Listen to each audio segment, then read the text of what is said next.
Sean, he was very much a master manipulator. He could convince anybody of anything he wanted to convince them of. Is there any way you can get out of the building? I don't know without looking him, and I'm scared.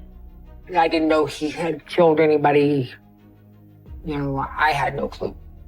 But I had helped clean up, you know, his crime scene. Just the overall thought of helping clean it up was... that really does bother me a lot. Can you get up and see if you can get out? Oh, come on. Hurry, hurry.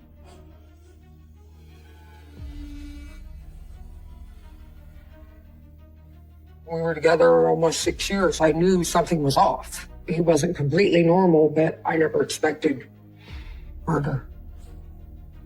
At times, I do really feel like I should have known more. I should have been able to recognize more. I know I'm not. I know I got away. I know I survived, and I know I'm lucky to have survived. Knowing what I know of Sean, I know even in hiding, I'm really not safe. Sean needs to be punished for what he's done, for everything he's done to anybody and everybody. Sean needs to die. That is the very first picture of Sean and I. It's actually one of the better pictures. Not very many of me and him. It was in the very beginning, when the happy part of everything. The Sean that I actually loved is still here. He hasn't quite changed into the Sean I didn't like. Someone I had to get away from.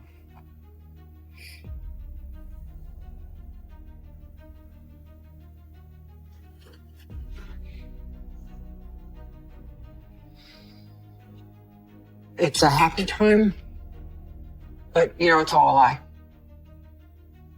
It's the start of almost 6 very bad years. It's almost the beginning of hell. When this picture was taken, you know, I didn't know that he had already committed, you know, at least the one murder.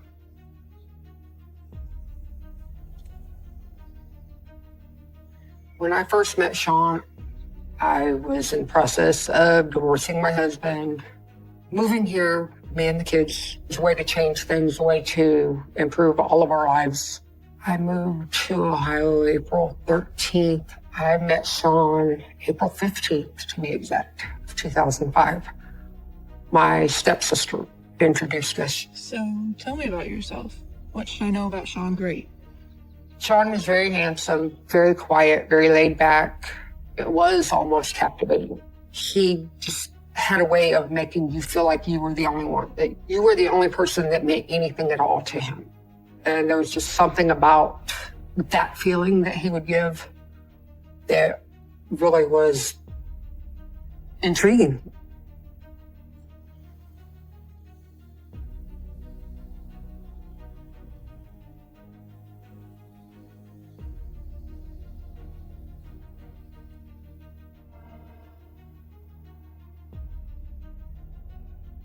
In the first year, Sean and I were very happy. But even though I loved Sean, I really didn't know much at all about him. Sean and I, we would always take off and just go places, and nowhere in particular in general, wherever, just somewhere and just kind of hang out. And it was quiet, peaceful. Sean and I talked a lot, but to think about it, we never really actually talked about anything.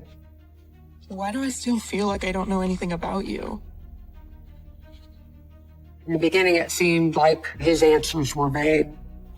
I asked Sean a lot of times about his childhood, his life in general. Sean was extremely closed off with no information. As things progressed, during that first year even, any subject of the family, he would avoid any direct answer. Christina, why do you keep asking me these things? What? I never met his mother, never met his father, brother, sister, anything.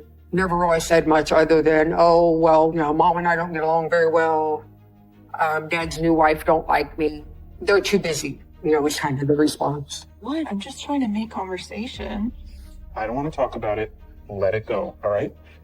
In the beginning, I just felt that he hid a lot about everything, family, life, everything. Sean, wait. But I thought eventually he would share the information in his own way. I never saw anything saying that, Sean was a murderer. I just think he was really good at hiding things.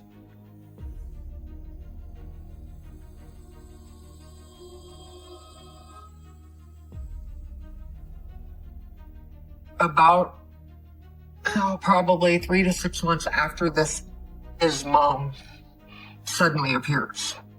Somehow it comes up in conversation about how he is, his moods, his changes. You said you needed to tell me something in person?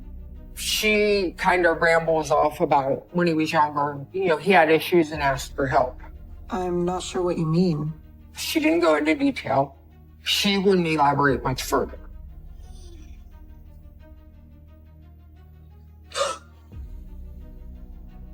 Once she's not at the house, try to get him to tell me something. What was your mom talking about? He proceeds to tell me, well, when I was 10, 11 years old, I was bothered. Things just weren't right. I've got issues, I've got problems, and I asked Mom to get me help. His mom's response was, go to church, you'll feel better. Everything with her is religious-based. God can fix anything and everything. Go to church. You'll be fine. That was about the extent of the conversation. That and him telling me he broke his arm was pretty much all I knew of his childhood. If I was to ask Sean a question and the answer was something he really didn't want me to know, or it was something he didn't want to talk about, he would just overall avoid it in general.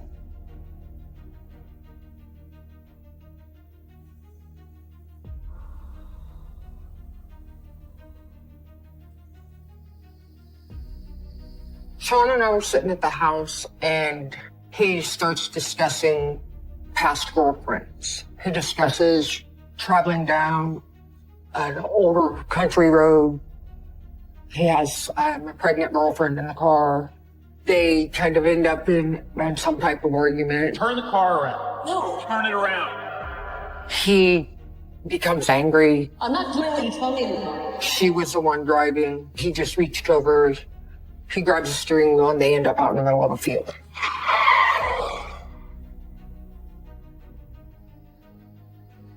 He calls her to wreck the car. She's injured. He doesn't give any real extent to detail, the amount of injury, but she's injured. Oh my God. She could have been killed.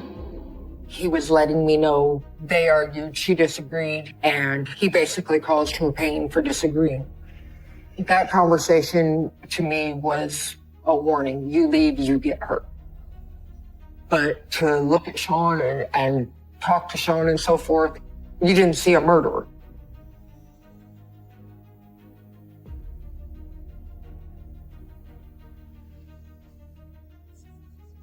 There was a lot of marks, oddball, odd size spots.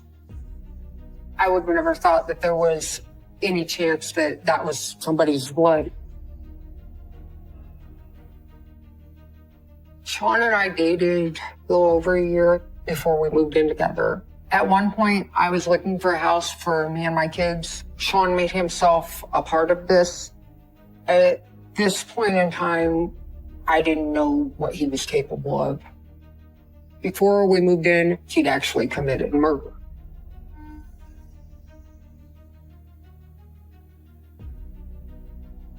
Sean was living in his dad's house by himself. He, said that he was remodeling the home, that his dad was going to try to sell it, and his dad gave him a place to stay if he would fix the house. He was redoing floors, he was painting. It was almost a complete remodel inside. It'd been a couple weeks since I'd been over at the house. He had already done the dining room. Sean? Sean, are you home? When I did go back, he was re-spackling, repainting. Sean, didn't you hear me calling you? No, I'm sorry. I was actually a little confused. It's like, second time in 2 weeks you're painting the dining room. Didn't you just paint this like a week ago? Sean was a little off. He was a little distant. He never really gave a direct answer. Yeah, well, my dad didn't like it, so... And he mentioned he needed to clean the kitchen floor, clean the grout, clean the wall. As long as you're here, you might as well help out. So I helped Sean clean the grout. There was a lot of odd-sized spots. Looked like rust in the grout. I would have never thought that there was any chance that that was the blood of anybody. There was a spot I'd worked on, and for the most part, it was gone. But there was a tiny little spot over on the edge that I couldn't get off. You know, and he just seemed a little upset that, you know, I couldn't get that off there. It's not coming out. What is this stuff? Doesn't matter. Just get it out. He was different. There was just something different. In all reality, I had helped clean up, you know, his crime scene. I helped clean up the mess, you know, he made with her.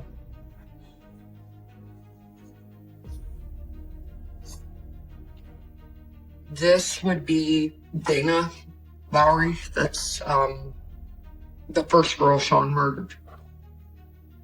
His actual first victim that anybody actually knows of. She was like a magazine salesman, I guess, something. He killed Dana over some magazine subscription his mother ordered, but was never getting the magazine. This is the girl that I cleaned up off the kitchen floor, basically. You know, for him to do that. If he's gonna kill her over a magazine, what's he gonna do to somebody else?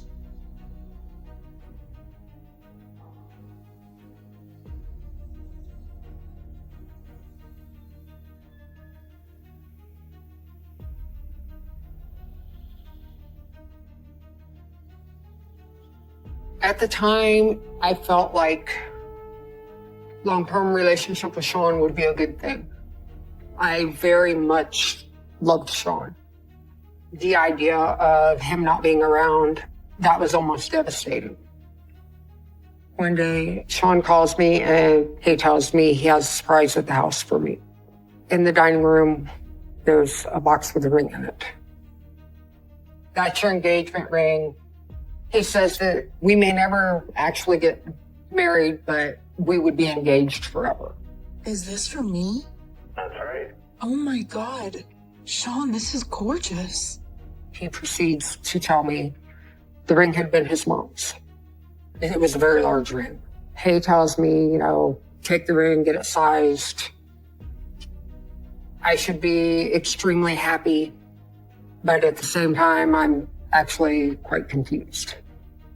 His mom's, she wasn't a big woman, so I didn't see her having fingers that big. Him and his mom, they don't have a close relationship. So to figure out why she would give him a ring that looked like that, it kind of didn't make sense. I knew for a fact it wasn't his mom's.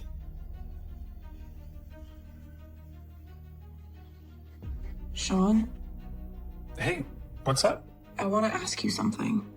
After I'd had the ring sized, I'd been wearing the ring, say, probably 6 months. Where'd you get this ring? I told you I got it from my mom. Tell me the truth.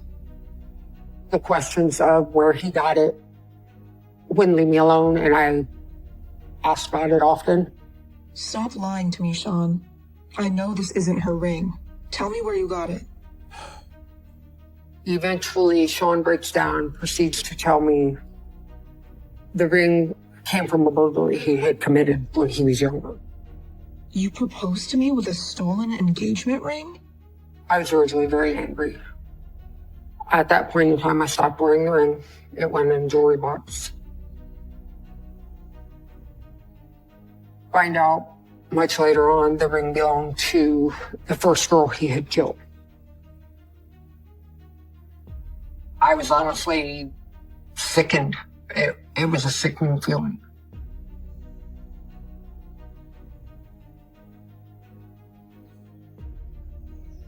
I think I might have been going to cook something, and in the entire house, I couldn't find a single knife.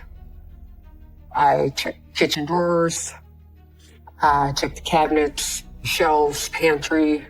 Every knife in the house was gone. Where are they? Sean came home. I asked him where all of our kitchen knives had gone. Hey, do you know where all the kitchen knives are? What? Why would you ask me that? Sean became very agitated and defensive. I didn't understand why. It's just strange that all of them are gone. So I'm a liar. What? No, I just meant, It wasn't supposed to turn into, You're saying that I'm lying. no. Calm down. but Sean put his hands on me, kind of shoved me, told me to shut up, flipped me over the couch. I didn't know what to think. I was mad. I wanted him to leave. I told him, if he wanted to be like that, then he needed to just go. Christina, I'm so sorry. At that point, he'd went from extremely angry to extremely apologetic. I mean, it was almost like a light switch. I didn't mean to push that hard. He gave me 50 million apologies under the sun. He maybe just had a bad day and didn't mean to push me that hard. It was an accident. It's not going to happen again. I loved Sean so much. I had myself at that point convinced an accident. He didn't mean to shove me that hard. I never did find knives. Ended up having to buy new ones. I believe he threw them away. They were like a mental reminder to him of what he had done to her, the first girl he'd killed.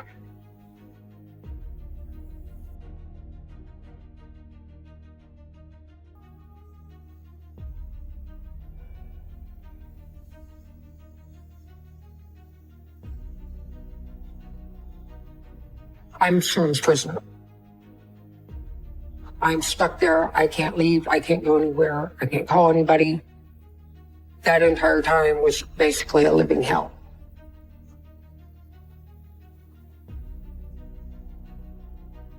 As time went on, Sean went from being a very happy, intriguing, motivated person to odd, paranoid, completely different. He didn't go anywhere. He didn't do anything. He did nothing to the house.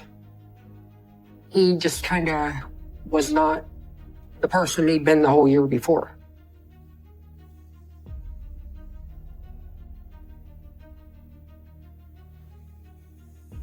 This one time, middle of the night, Sean proceeds to wake me up, and he's kind of disturbed, maybe even panicked. He hears people outside. Christina, wake up. He said, there's people right outside the window. Christina, wake What's up. wrong? What time is it? I said, why do you think there's somebody out there? He says, well, look up there, look up there. They're right outside. There's light above the curtains in the window. He proceeds to see shadows in the lights. It's the shadows of people walking. It's the shadows of people at the window. They're just stalking our bedroom window. They're trying to see what I'm doing. They're listening. There's no one outside. I'm a little annoyed, a little agitated. I said, there's nobody out there. I said, that's just the wind blowing the trees. I think they can hear us. But won't go to sleep. He won't stop. When Sean's paranoia began, I figured it was he sat at the house and did nothing all day. I kind of determined it might have been depression, but the longer we were together, the more frequent the paranoia became. What's the real story here? Was it honestly just the guilt of what he'd originally done? Was it creeping in making him, obsess, wonder, they're coming to get him. They figured it out.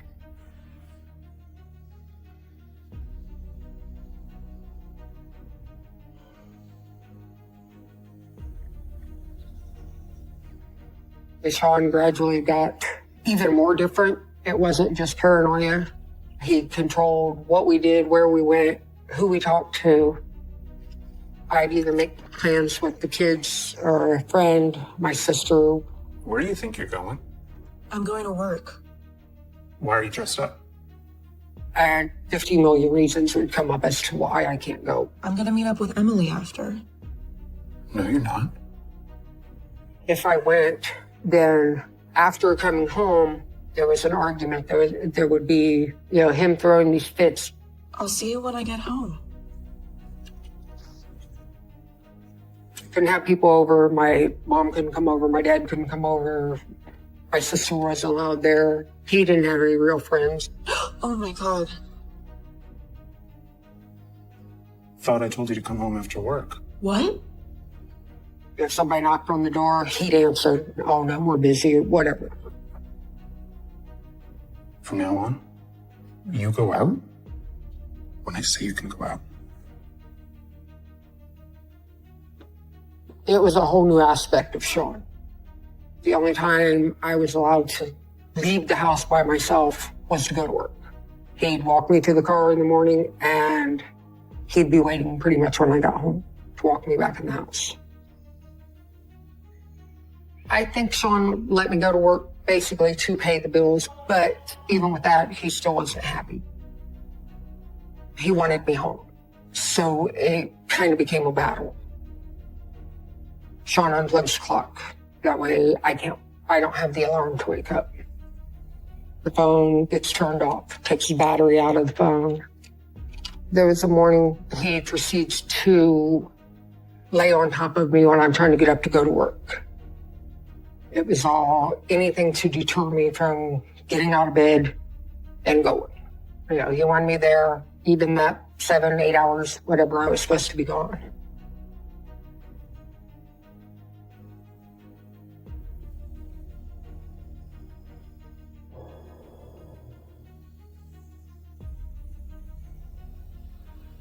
As Sean checked off things that I was no longer allowed to do, it became more of a prison type thing.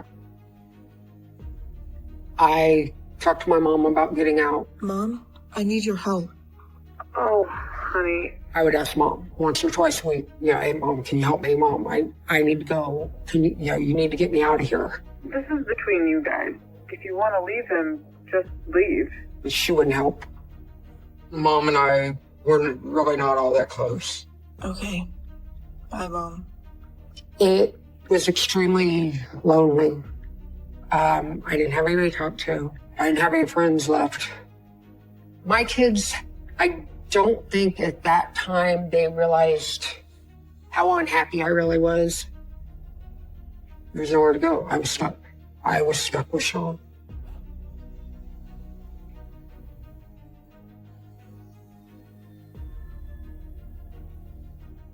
Sean had a fascination with taking pictures of me when I'm hurt.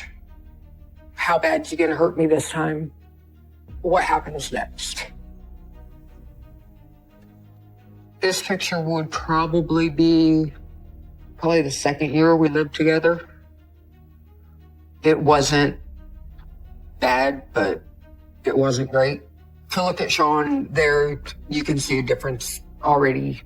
When I met him, he had a bright smile, bright eyes, but as the time went on, it was almost like his entire face would change.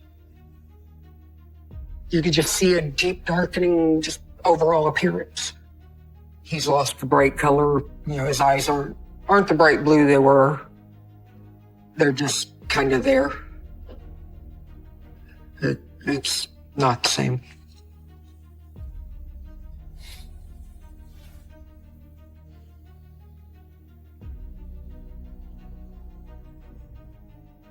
Sean's moods became very unpredictable. Sean would become angry to a point that it was just almost unbelievable. This one time, I literally had moved a vase from the living room to the dining room. His reaction was like, you had done something personal to him. What the hell are you doing? What? What are you talking about? He screamed at me and told me I was stupid for moving the vase. Should have stayed there. This is my house. And he stomps into the dining room, and we had two of the older type high back chairs. He proceeds to grab the one and he flings it across. Just because I moved the vase from here to there and actually threw furniture. Don't tell me to calm down. What's going to happen now is, is he going to come in here? Is he going to, do something? It was that fear of what was his next level. Was it going to become more violent? He twists it around to where everything that's going wrong, everything he's doing, all falls back on me. I did something that caused him to react like that. That it wasn't him, that I started it. After that, I never knew what was going to set him off. It becomes a mental fear that how bad is he going to hurt me this time? What happens next? Do I leave and risk that, or do I stay?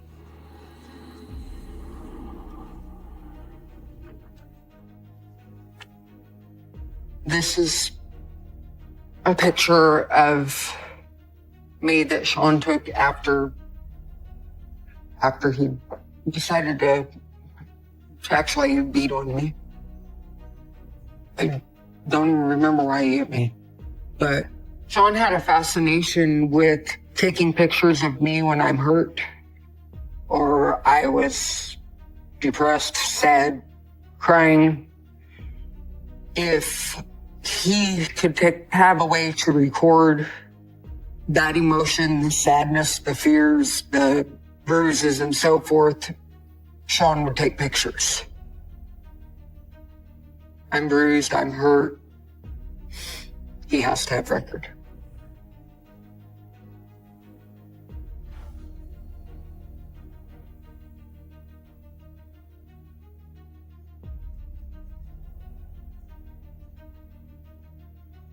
Sean basically would tell me that he was the only one that would put up with me. He was very much a master manipulator. Nobody would want to deal with me. Nobody would want to deal with my kids. Everything was my fault. I was stuck with him. And you do start to believe that's what you deserve. That's where you're stuck. There's nowhere else to go. In his eyes, and the way he portrayed it to me, I needed Sean to survive. In reality, he needed me, but at that point in time, he had me convinced I needed him.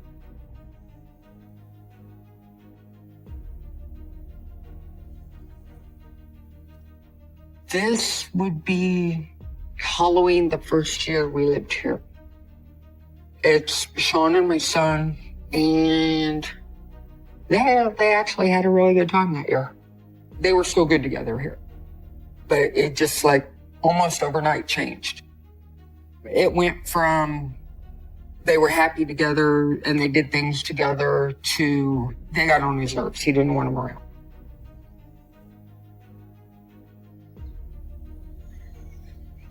One day I come home from work and he's got the kids packed up and get them out.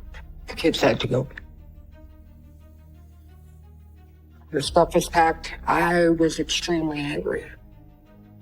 What is the issue? Why are they being sent off? They belong here. Sean? What? I don't understand. What's going on here? He told me they didn't need to be there. They were in the way, causing trouble, and they needed to go. What are you talking about? Go where? He didn't want anybody there. He wanted me and him.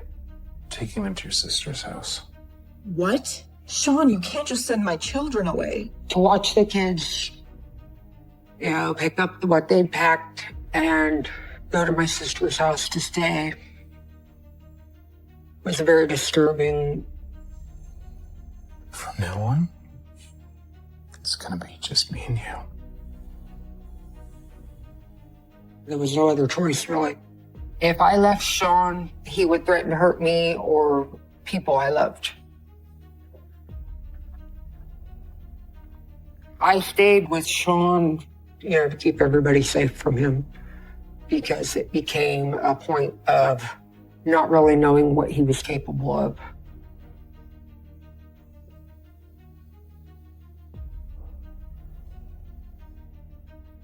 I woke up and found out that Sean had me tied up. Why am I tied up?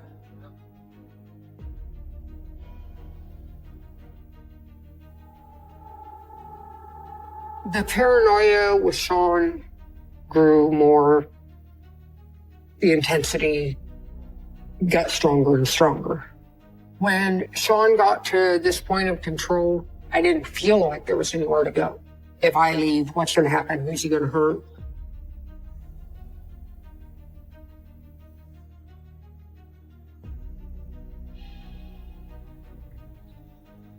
I decided one day to clean the living room blinds. They were actually really dirty. Get those down, go wash them. Probably took me 5 minutes. I come back and Sean has the living room windows entirely covered with a blanket.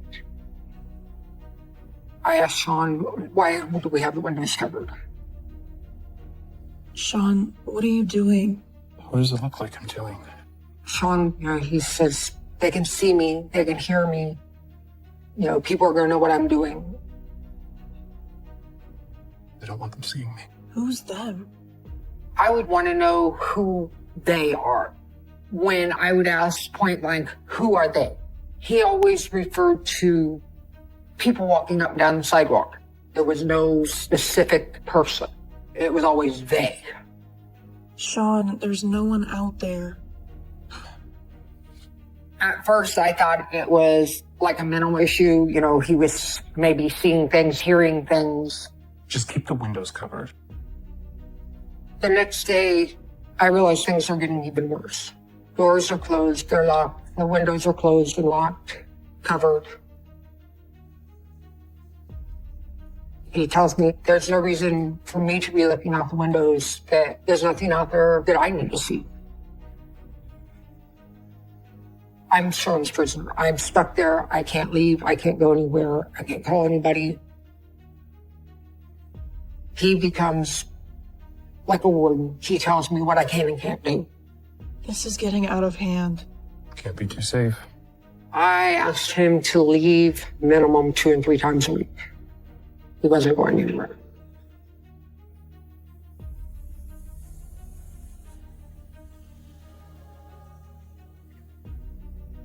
There's a morning where, in the process of trying to get up, I can't. What the hell? Not physically possible. And my hands and my feet are bound together. Sean had me tied up. Sean? He was cold. This isn't funny, Sean. Get these off of me. The eyes got dark, the face gets dark, the smile goes away, and it's just somebody else. It's Sean, but it's somebody else. I've got probably 100 million fears. What possessed him to tie me up in the middle of the night? What are his plans? Why am I tied up? I see Sean, change. Sean, please. Let me go. He says it's a sexual thing. It's, something he wants to try. But I developed a fear that there was more to it. Just get them off me. Please. Fine. You don't like it? You can stay here. It wasn't a sex act. It was physical harm, basically. And I honestly think, I woke up in time before he could, go any farther. I felt like that had I not woke up or whatever, that it would have hurt me, killed me, that there was more.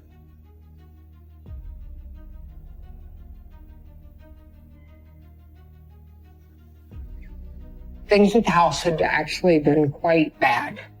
He Wouldn't do anything. You know, dishes weren't done, the house wasn't clean. Stop telling me how to live in my own house. I'm like, you've got to go.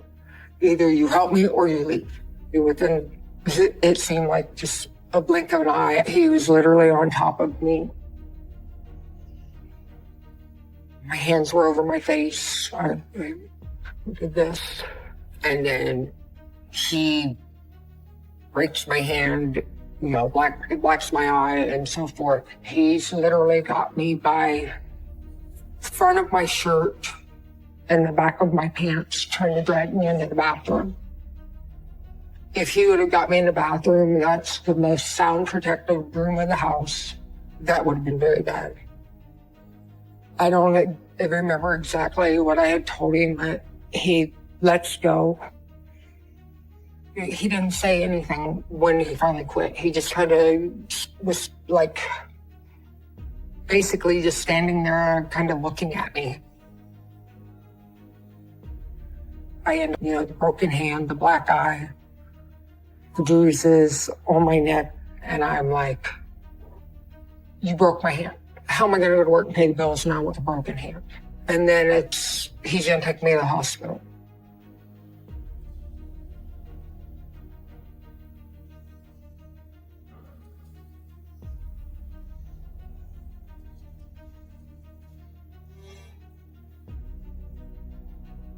At that moment, I turn and I head toward the door to leave. I never make it to the door.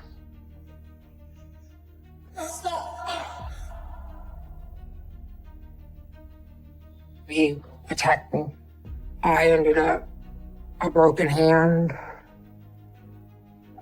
black eye, bruises around my neck. We end up at the hospital. Well, the doctor comes in and she wants to know what happened. And she asked me, was I safe at home? You know, in my mind, I'm screaming, no, it's him. But I knew I couldn't say it.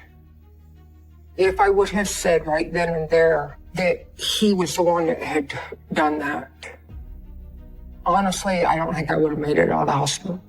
All right, Sean, we're going to have you step outside while we get these x-rays taken. So they want to send Sean out in the hallway. He steps out in the hallway. She closes the door, and I proceed to tell her he did this. She was like, we thought so, but with him being right there, we knew you couldn't tell us. Somebody called the police department. They made the mistake of announcing over the intercom that the police were there. And Sean disappeared.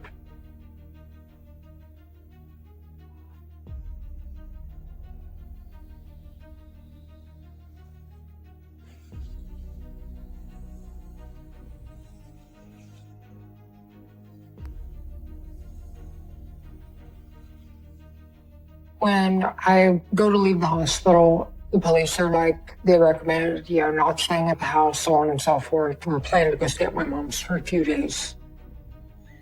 The police are in the process of looking for Sean. They go through my house. They go in, they check out bedrooms, bathroom. They don't see him.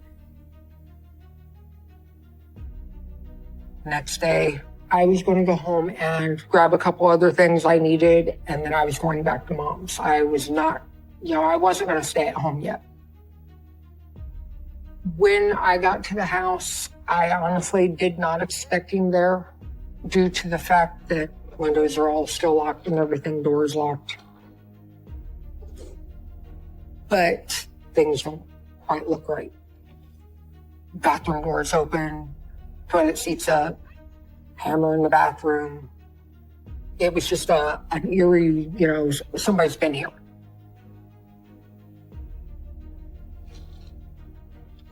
And at that moment, I turn and I head toward the door to leave. I never make it to the door. It's short. What did you tell them? Literally turns into an extremely large, violent fight. He's once again trying to drag me to the bathroom. I honestly thought I would die.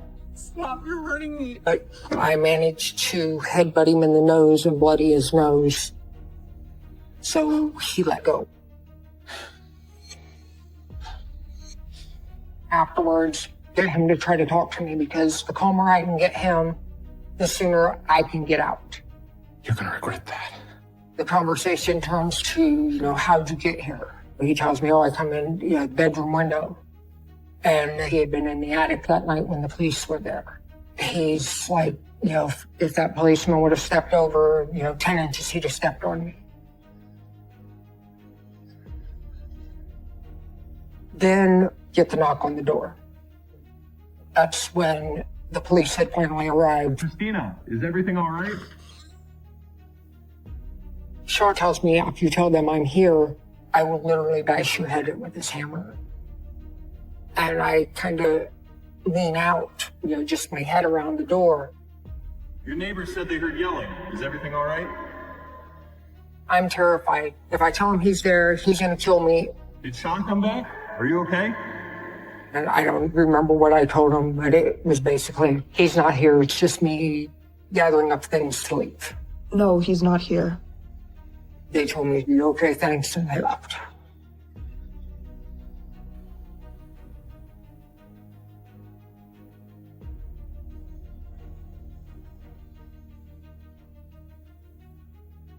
Trust me, Sean. It took probably 15, 20 minutes to convince him that we could pull this off. After the police left the house, I'm thinking of how to go, how to get away. I come up with the plan of help him out. Sean, the cops will be back eventually. I told him the police are in the process of looking for you. That you can get away. I can help you. I can get you out of here. How? I tell Sean, I said, I'll meet you over at the woods. I'll drive you to your dad's. I'll get you out of here. Wait for me, and I'll come pick you up. They'll never even know you were here. It's crazy.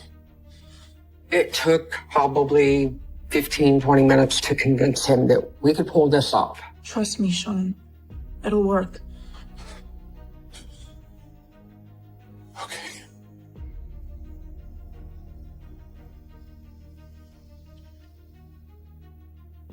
All reality, I'm not going after Sean. I'm just leaving.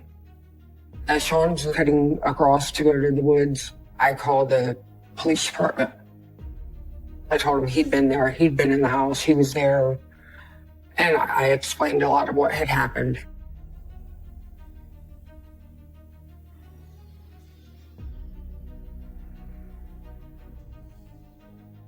He was arrested for domestic violence charges. I'm glad they've got him. He was sentenced actually to 120 days. After everything Sean put me through, to hear that he got 120 days was almost devastating. I went through almost 6 years of hell with Sean. I kind of felt betrayed. I know if he's to get away or they don't keep him, I know then that I'm in trouble.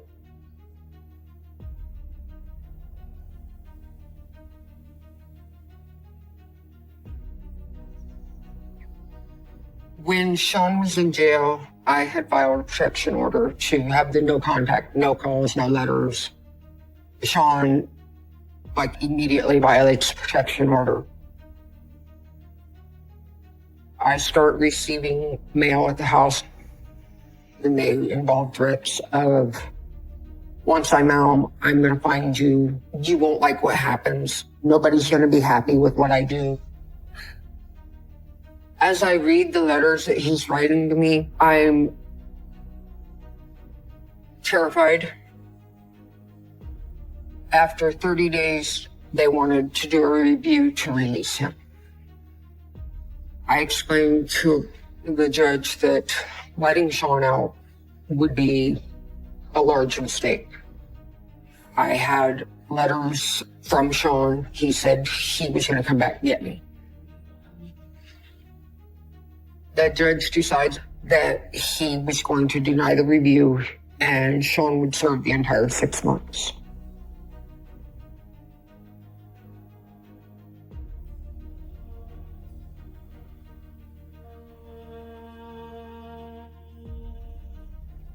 After Sean's in jail, I'm in the driveway.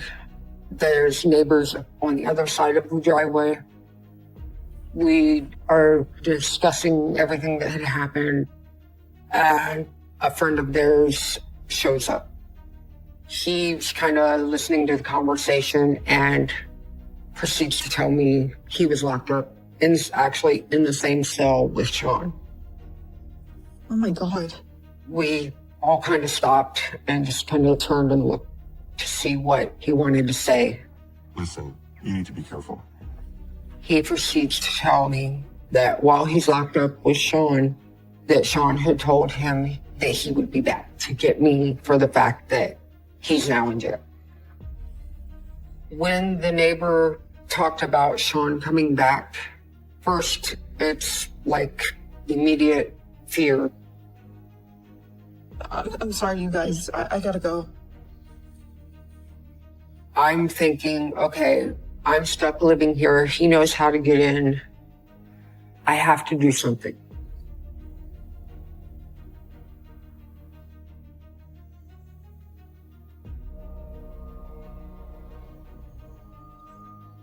I packed up and left. I go on a mission to hide. But knowing what I know of Sean, I know even in hiding, you're really not safe. Sean would be back. The neighbor that was in the same cell with Sean proceeds to tell me that Sean's coming back to kill me. Oh my God. Listen, you need to be careful. I move, I change my phone number, I changed my vehicle, but I'm really not safe.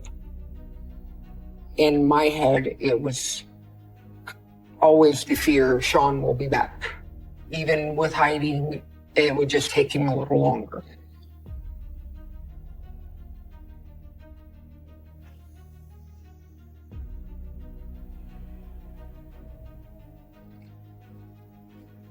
A couple of years after Sean has been released from jail, a girlfriend of mine calls me. She had just seen Sean. What?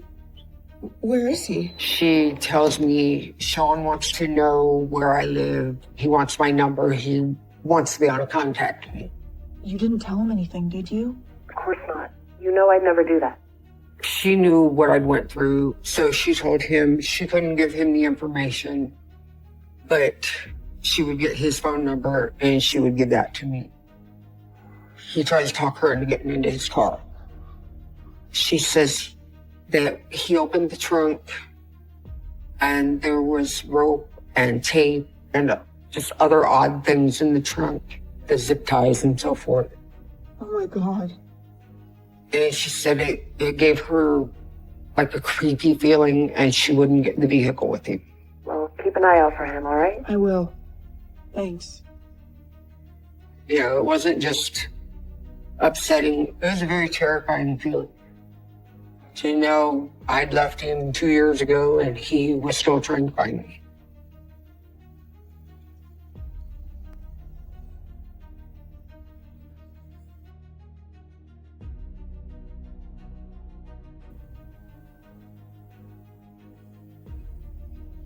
I'm at work. I'm on break. I'm going through my phone. I have messages on Facebook. Message wants to know if I'm the Christina that dated Sean. It's a news reporter. She had things she needed to discuss with me concerning him and what he had just done. He had just been arrested for kidnapping. 911, what is the address to your emergency? 7 Street Parking. What's the problem? I think good. Who abducted you? Sean, great. I see it now. Asleep. I'm in the bedroom with them. He's kidnapped a woman, tied her up, confined her, raped her for days. She managed to get a hold of his phone and she called for help. I'm sorry. Does he have a weapon? He's got a taser. Totally would be okay.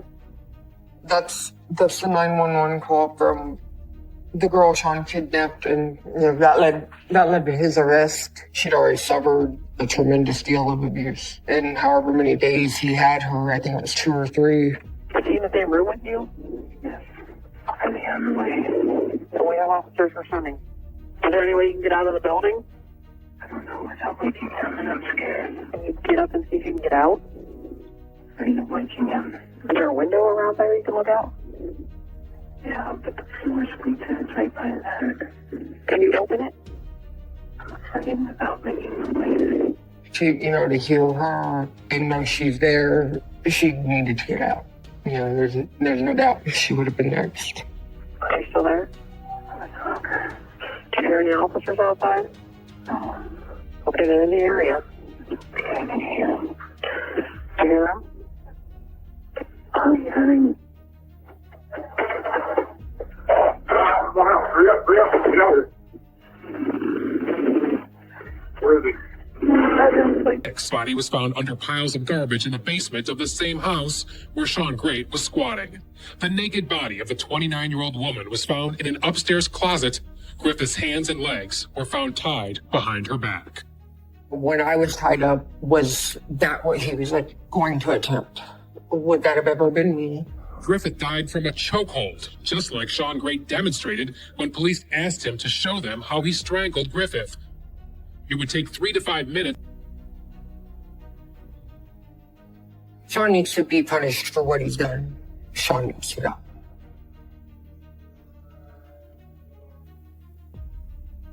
And these are pictures of, the women Sean actually admits to murdering.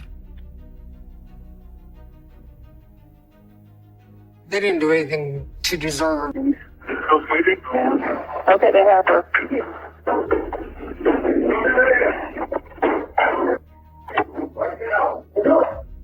Once the help arrived and they've got him, it comes out that he has dead women in the house. They had found dead bodies. Stacy Hicks. He's almost happy. It's actually quite disturbing. Were they happy he got caught? Was he happy he'd done what he done? On the day that they arrested Sean, at first I'm kind of, honestly, anything that happened to them.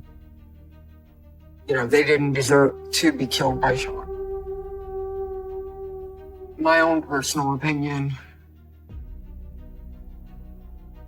I honestly believe that I believe there's more. I don't believe it stopped at 5.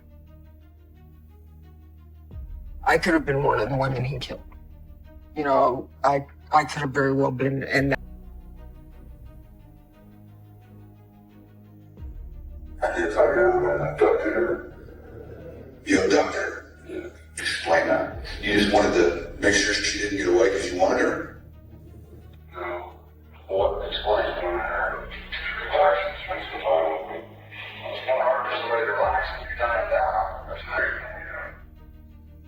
Of maintaining a chokehold to kill someone. There's these 2 women. There's the one he kidnapped. It had been 6 years since I'd seen him. So then I'm thinking, how many other people? How many other women? Who else has he hurt? Investigators say suspected serial killer Sean Great confessed to killing 5 women, but said he didn't remember the name of his first victim, a young woman selling magazines in Marion County. Learning that I had helped clean up, his first crime, it was just like an overall shock.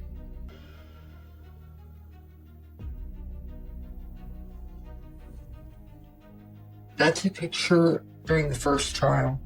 Sean's entire look has completely changed. He's got the vest, he's got the guards, make sure nobody comes to get even with him for what he's done. When Sean's trial and everything outlined up,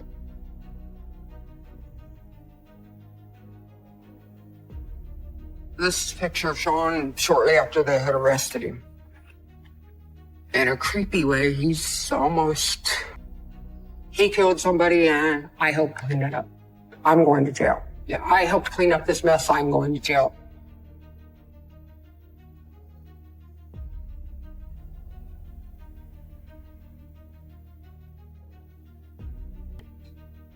That kind of sums up him. That's Sean being Sean. That's him at being evil. Wanted to relax and spend time with him. His intentions with her, they would have been, much more severe.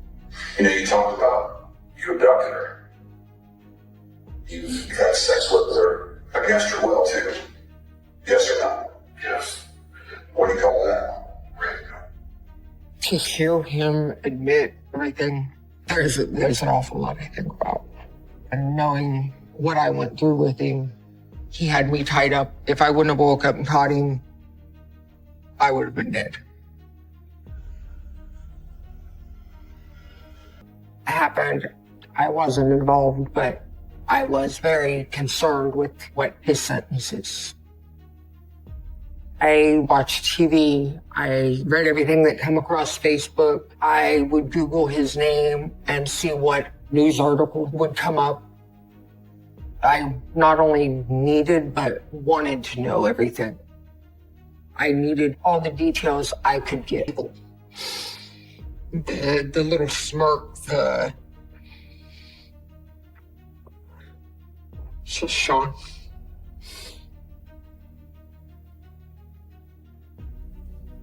I was kind of like, no, he's evil, but he didn't do this. Then it didn't take long. In all honesty, it was a matter of minutes.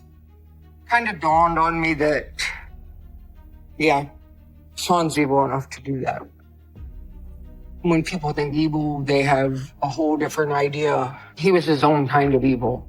That picture, that 10 years, almost. And it still literally scares me that I'll wake up one day and he's going to be right there. Thinking about everything he's done, I know I'm honestly lucky to have got away. It kind of comes down to, if I tell people what has happened, what I've lived, what I've learned, what I dealt with him, I believe that I have these nightmares that he's going to wake me up and coming from underneath the bed. So I no longer have a bed frame. I sleep on mattress and box spring on the floor. I don't even have clothes in my room. It scares the hell out of me. It's been for what he done to me, for what he's done to, the women before me, the women after me, the women he's killed, for everything he's done to anybody and everybody. Sean needs to die.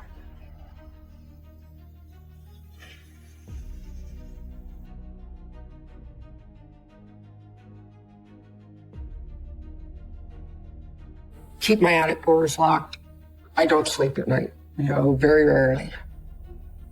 If they can use that information to get out and end their pain, then reliving and remembering everything I've been through it's a big help. I think and hope that people learn that along the blade. I grabbed it and I stood in the doorway. And I stood there for a good hour and 45 minutes.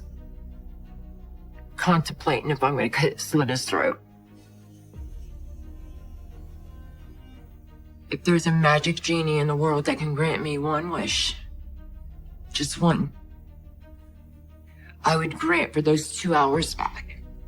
I would wish to go right back to that one moment where I had the knife in my hand and I would have taken his life. I'm sorry. They can get away. It's definitely not an easy process, but life can go on. You can continue, you can get past it, and you don't have to stay there and relive it all the time.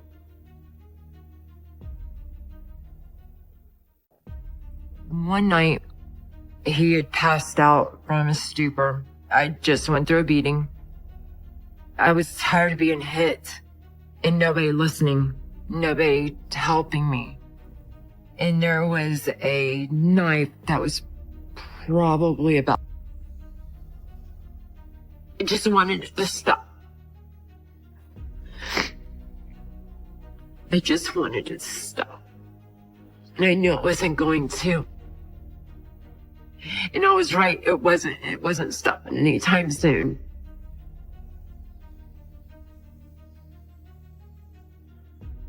Nobody did anything wrong or deserved to have this happen to them. Yeah, the community must think I'm some kind of monster. It was like being married to the Antichrist. I was bartending at the time. He was just very polite and very kind. We had a very strong connection, but I was in a relationship with somebody and I didn't see Eddie for a very long time. All of a sudden, 7 years later, I had gotten into some trouble with the law. I got a felony drug charge. I was waiting for my conviction. Eddie was a correctional officer. So Eddie came to me and explained to me that if me and him did not get married, that we could not see each other anymore. But if we get married before my conviction, there's nothing they could do. There's one thing in acting evil, but it's another thing to be completely born evil. And I think he was born evil from the egg. The first time we met, it was just by chance. I had met Edward Allen Covington in a bar in 1993. Wow. And with no warning, nothing, I jumped in his arms. He knew exactly who I was. And we just hugged for the longest time. We never quit talking. Like, we just picked up where we left off. And it was like puzzle pieces fit. I'm at work one night. They had like a little back room for their waitresses and bartenders and stuff to use to get ready. Hey, Sherry. Hey. There's something I want to talk to you about. And my friend, for some reason, she just turned around and told me, look, I don't like Eddie. Something's not right. And together in a puzzle. Come let me get you a drink. Okay. I thought maybe God's trying to give me a sign. Here's your second chance. Cheers. What I know now to what I knew back then, he just walked right back into my bar. I did a double take and looked at him again, and it clicked who he was. My whole body just got butterflies almost. Holy crap, Eddie? Is that you? Sherry. There's something about him. You know, there's something wrong in his eyes. What are you talking about? And I looked at her and I was like, what do you mean? She goes, something just don't feel right. Just something about him. It is almost like she could see his true self. I don't think moving in together. I was going to be happy. You want me to be miserable at it? Well, I'm sorry. I don't want to see you get hurt. Over the years, I've kicked myself in the butt so many times. He was such a fun and bright person. You know, he had a spark in his eye that made me feel real special. Why can't you just let me enjoy this? I chalked it up to her just being jealous. That so many times, remembering that conversation me and her had, my life would have really been a lot different if I would have listened to her.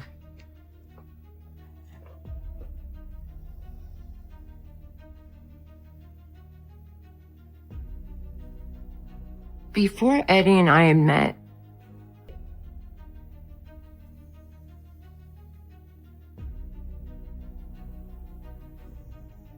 The court therefore finds that a sentence of death by legal ejection shall be imposed upon Mr. Great for the aggravated murder of Elizabeth Griffith, and a sentence of death by lethal injection shall be imposed upon Mr. Great for the aggravated murder of Stacy J. Hicks, aka Stacy J. Stanley.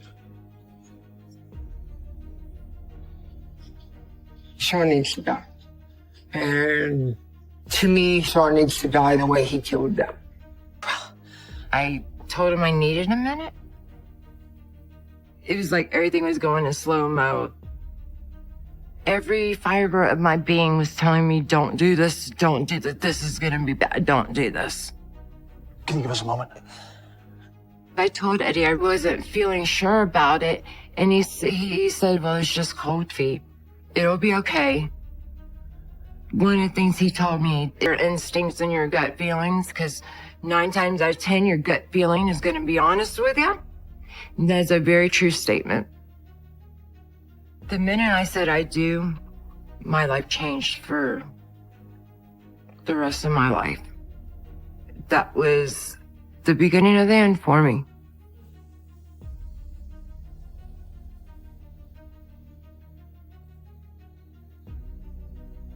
One night, Eddie and I was laying in bed, or we were watching a movie or something. It was a good idea. I had been dating him for a little bit now, you know, we were living together, everything seemed to be going okay. She said that if I stayed with him, it was not gonna be good. I don't think you guys should be serious. But he came from a good family. He had a great job. He was a correctional officer in the prison. I wish that relationships came with warnings like medicine does on a box.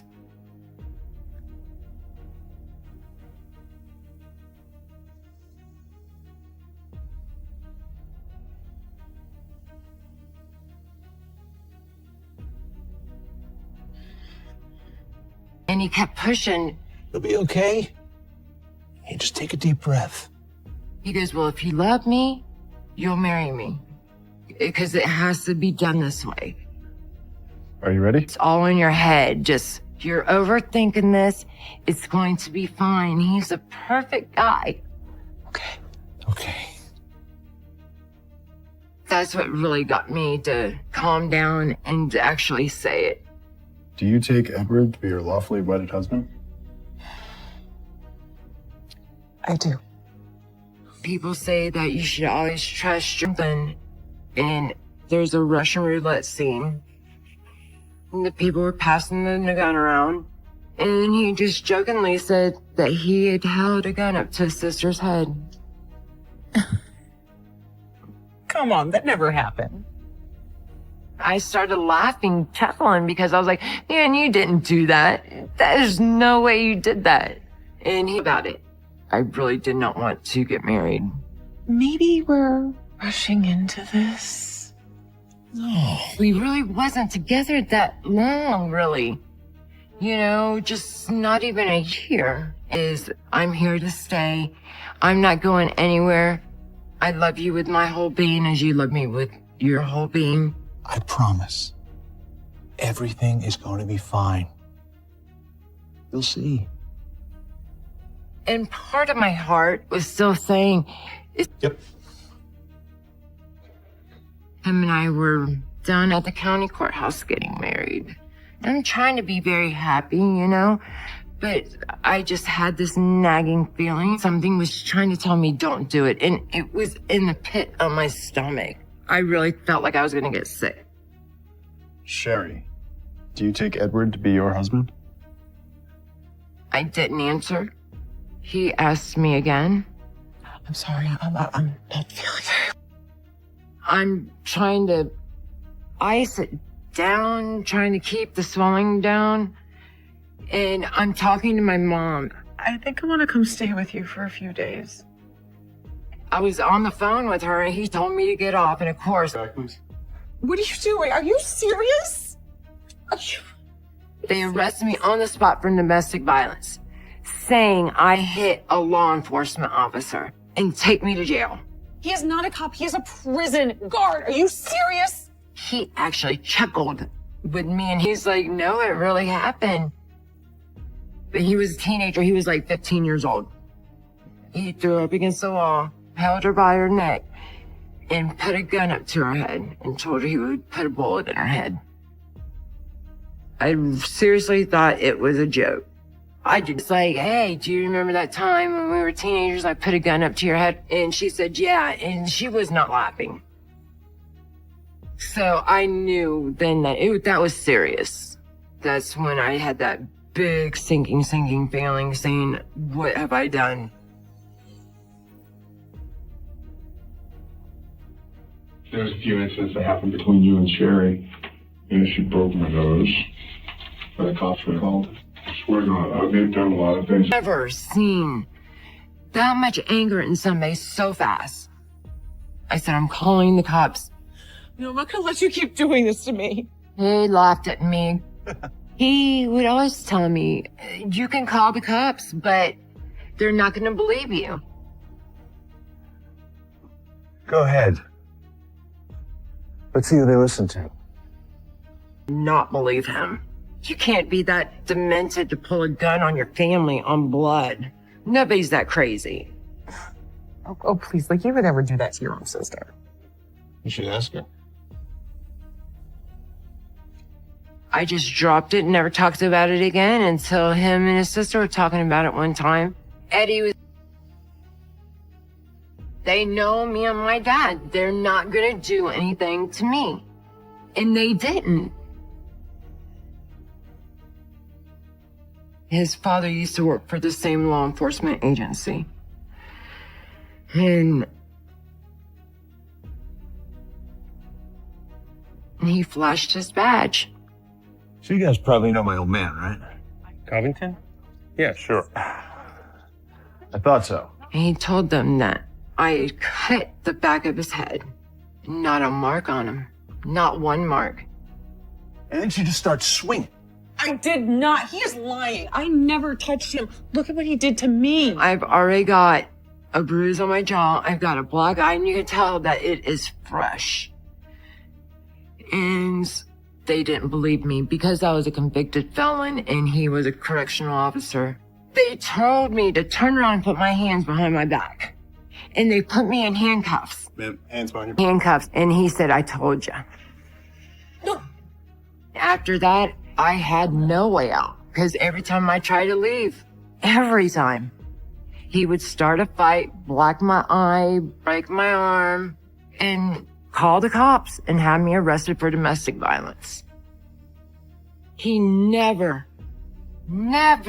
had a mark on his body that came from me, but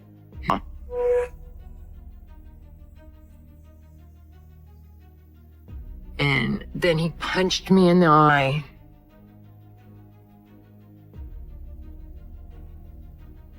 I swear to God, his eyes turned black when he would get angry. Eddie, stop, please. In a half of a second, he changed that quick. I've never seen anything like it in my life. There was a swingers club out in Brandon, Florida. Eddie asked me to have a threesome with another man. Come on. It's going back. He's waiting for us. It scared me. I did not want to do it at all. Do we really have to do this? I couldn't believe that he even took me there. But he said, Sherry, you say you love me so much, and you would... She's always causing trouble. Yeah, she could be a handful. He had my mom 100% believing I was the aggressor and I was a crazy one. I was crying, and it wasn't from being hit. I was crying because I did. Give me the phone. Because I don't want my other side busted. Hey, sorry. And he's telling my mom that I did it myself. And I'm threatening to call the cops on him and tell him that he beat me. Sherry's been out of control recently. You know I'd never do a thing like that. He got home, he was just gonna pull into a dark parking lot and beat me. You know what? We can stay. We can. Let me just get another drink first. Okay? he just liked to see me suffer.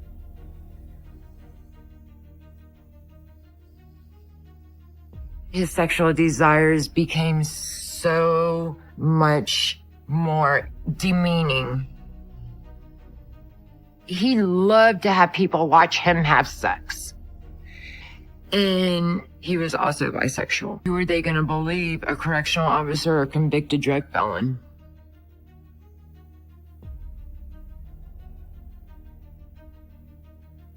It really hurt me the most when my family didn't believe me. You expect that from the cops, not from family. There was one time he hit me, do anything for me. Well, I want this to happen. And if you let me, you'll do it. Oh, so you'd rather be selfish than make me happy? I thought to myself, well, if you loved me, why are you making me do this? And he had made it very, very clear to me that if I did not do it and we left, he was not even going to wait until we sit there and go, well, you know how she is. She's crazy. It's all in her head. She did that to herself. She's just doing this to get attention. She's lashing out at me, trying to get me in trouble for something I didn't do. Why? What's the matter? And I can hear her saying, well, you know how she is, Eddie. I'm not surprised. I'm looking over my shoulder. I'm thinking, oh my gosh, he's gonna hear me. He's gonna see me or something, you know. He never did. I hopped the fence and I went home and he sat in front of our house for 2 days and did not move from the parking spot. He was angry at me for that because he did not know how I got out of that house. He thought that he liked to see the pain go across my face. He thrived on it. To see exactly how far he could push me. The only way to get out of that situation was to make myself get physically ill. Okay. Let's go. What I did is I went up to the bar and I bought a shot of tequila because I do not like tequila. And I chugged it and it made me nauseous and made me want to get sick. I got very sick to where I did not have to do it. I did. And he would sit there and watch the whole time I would be there. And he blew my phone up every 5 to 15 minutes nonstop. He goes, I know you're there. I seen you in the window. But I also knew that he was never going to let me leave.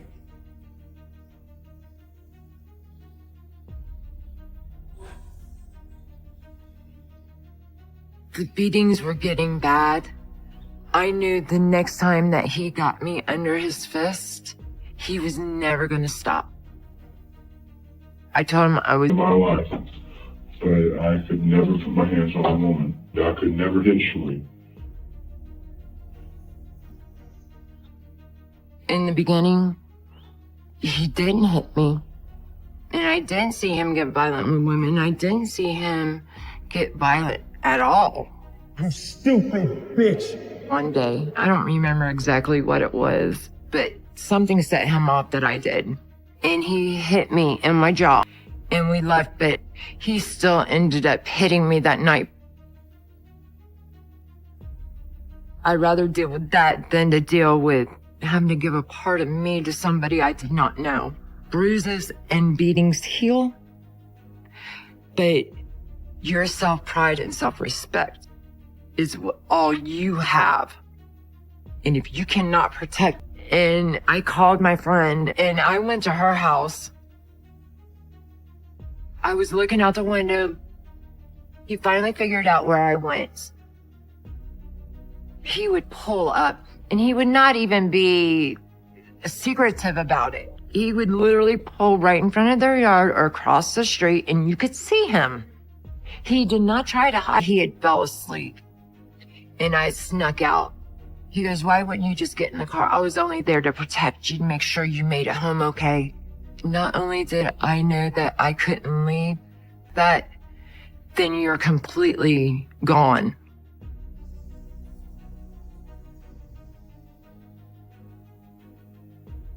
I'm so sorry. It's not me. I don't know what happened. I can't. No. I'm shaking. I thought he was going to come into our house and hurt me because it was just me and her there. There was nobody else there. He could really hurt both of us. And I didn't want that to happen to her. So I went out her back door. I literally hopped a fence. It's done. I'm tired of it. I'm tired of the abuse. I said, I'm packing my stuff and I'm leaving. And I did. I packed several bags and I had a couple of friends that helped me get away. They all helped me pull my stuff out. I knew that he wasn't going to beat me up going out the door because my heart was breaking as I heard her agree with him. I'm sorry, Eddie. Don't worry about me. I'll be fine. He was a master manipulator. I had nobody to turn to. The cops didn't believe me. My family didn't believe me. My friends didn't believe me. I had nowhere to go. He knew that he could do literally anything he wanted to me and get away with it.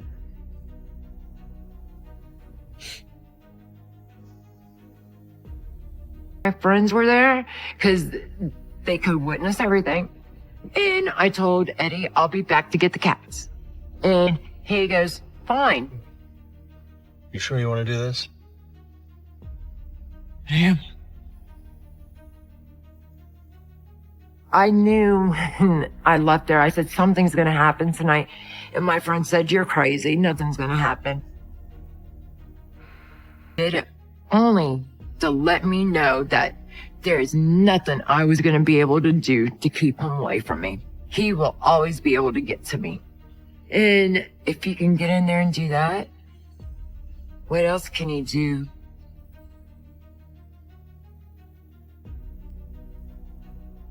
Bothers you bad, the whole divorce thing, doesn't it? And the cops said, how many cats did you have? And when he asked me that, it clicked. I knew immediately what had happened. I said, how many of my cats are dead? He goes, ma'am, we don't know because you can't even count them. There's parts all over the place. He dismembered them. The locks got changed on the door a couple of times, but it didn't matter. He was going to do and keep doing what he wanted to do. One night I woke up to hear my mom screaming. Get out! What are you doing here? I shot up out of bed and I looked up and he was standing, an arm length away from me. I said, what happened? And they said he OD'd. Wait, what? They said he was flailing in the middle of the floor, screaming, I just took a handful of pills and I drank a bottle of alcohol. This does not sound like Eddie. I knew him better than that. Something in me told me that something else happened.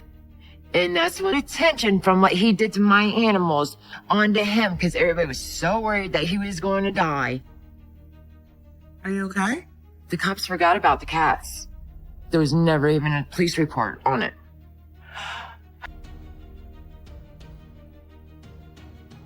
I immediately dropped the orchid and it crashed to the ground because I knew it was Eddie. In that moment, I realized that Eddie had been sneaking into the house while I slept at night. He did. I'm painful on what happened, but it's been a progression on down a spiral that I couldn't get help with. I was a time bomb waiting to explode, and it blew up. I tried to leave him a couple of times and he threatened to kill me. He told me he would break into wherever I was, he would find me and he would kill me.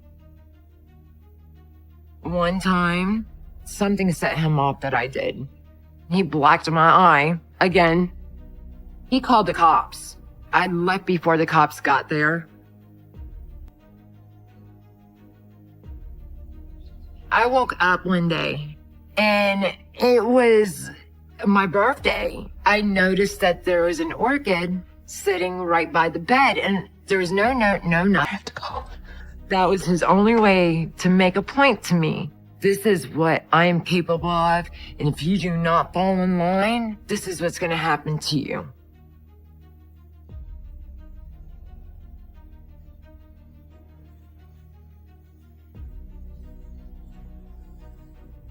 Completely.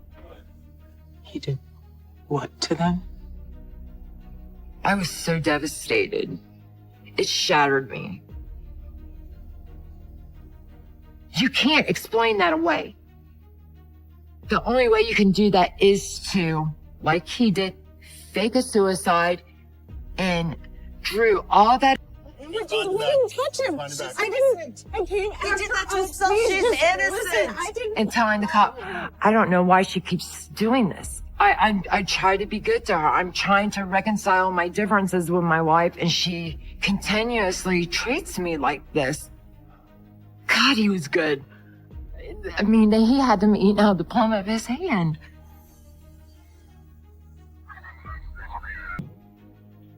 What part of that divorce is what bothers you the most? Is it the fact that it didn't we're divorced, yeah.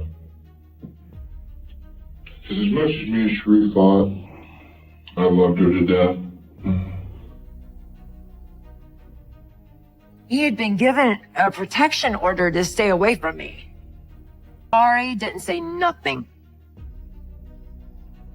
The cops came out, and their exact words to me and my family was, he's not here now. There's nothing we can do. It's your word against his.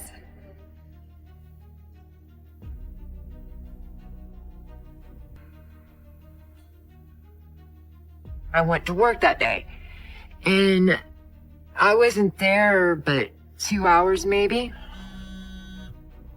And then I get a call from Hillsborough County Sheriff's Office on my cell phone. And the cop said, well, we just had to break into your home, bust the door down. And Eddie is in ICU at St. Joseph's Hospital. God, is he okay? With, who is that guy? Why are you in that car? I said, it's nothing. He's just a friend. All of a sudden, he pulls out his father's service revolver and starts pointing it at me and my mom. Eddie, He goes, I could take you out right here, and there ain't nothing anybody's gonna do. And then he pointed at my mom. He goes, after I'm done with you, I'm gonna take her out. I'm gonna take your mom out as well. don't. He called the cop. Wanted to make sure you're okay because I love you. I always want you to know I'm always thinking about you, wondering what you're doing and if you're okay. My mom knew that was a lie. My mom knew right then and there how much trouble I was in. Get out. Right now. He's like, I want us to work our lives out. I want us to make our marriage work. I am not giving up on us. And he goes, oh, there's this woman I'm living with. We're roommates. He goes, she is so overbearing. She's just... The cop comes up and starts talking to him. Sir, what's going on? She hit me. And says, we hear that you pulled a gun out on this woman and her daughter. Is that true? Eddie goes, I don't know what they're talking about. I'm in law enforcement. I work in the prison system. He showed them that badge. And his face, that was so evil. He had accomplished terrorizing me. He loved it. And he calmly turned around and walked out the door. Didn't say so. It's okay. Eddie, get out. Don't belong in this house. And she's screaming, Eddie, how did you get in my house? How did you get in here? What are you doing here? And he goes, I was worried I hadn't heard from her. I was worried about her because nobody's answering my calls. He says, he had 911 on the phone saying, she's hitting me. Please hurry. She's hitting me. Please send help right away. What are you doing? He gets to my doorway. He slams his nose into the door jamb thing. And I picked the orchid up and I walked into my mom's room. Mom, this is beautiful. Thank you. And she looked at me. She says, I didn't get you an orchid. That's not from me. I don't understand. It was right next to my bed. My whole body tensed up. I said, well, if he didn't get it for me, where'd it come from? And I heard his nose. I heard pop. His nose started pouring down blood. He goes, she won't stop hitting me. Make her stop. She won't stop hitting me. And he's banging his face into the door jamb. She won't stop. The cops get there. Too much, she suffocates me. I don't know how to get rid of her or her kids. He goes, I wish I could just get rid of them. That was the first time I heard the name Lisa. I am calling the cops, Eddie. My mom was grabbing the phone to call the cops. He would get the smile on. Now I'm in the back seat, handcuffed. Eddie got to go home. Eddie went home after he gave a statement. As he was walking past me, he was flicking me off, gave me the bird, mouthing, I told you. I told you. I had court orders to tell him to stay away. And he didn't follow it. He didn't have to. He knew he could get away with it. The rules never applied to him. I sat in the back of a police car. You cut her in half? Why? They went further into the trailer. And I think Lisa was in the hallway. I remember choking. Okay. She just stopped breathing. I could feel her body go limp. They went into the little boy's room.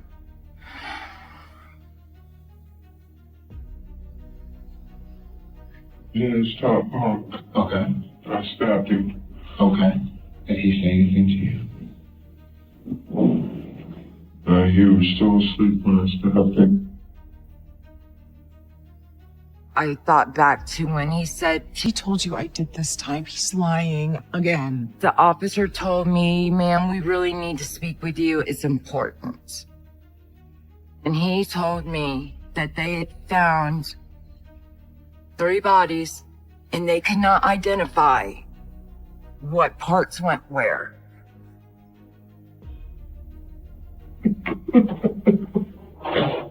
Listen, Eddie, we've got to talk about this. I know it's hard, alright? I know.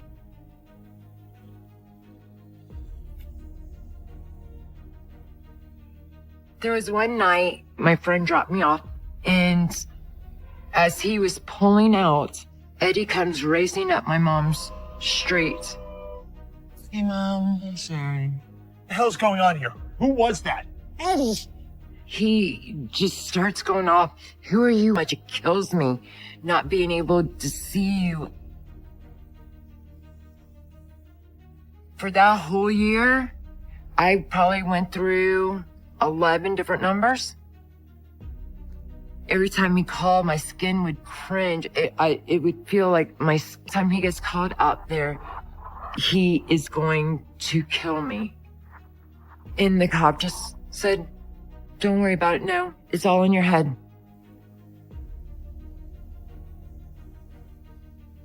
Three of them in suits, couple of police officers. And they wanted to speak to me. I told the officers, I said, if this is about Eddie, I don't have time for it because I'm at work. Contact me after work. I thought he had contacted the police again and told them that I either hit him or I did something to him. Whatever he... I know it's hard. Come on, man. Eddie had killed his girlfriend and her 2 kids. When the cops came in, they opened the door. The little girl's body was kind of barricading the door. You hurt her the most? What did you do? What did you do?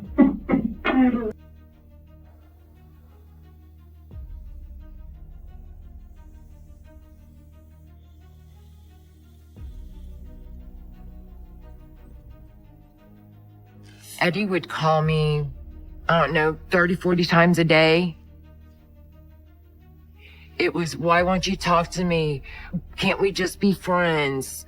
I'm a changed man. I'm sorry. You just know how much I love you. I love you so much. Skin was crawling and the hairs on my neck would start standing up every time he would call because I knew what was in store.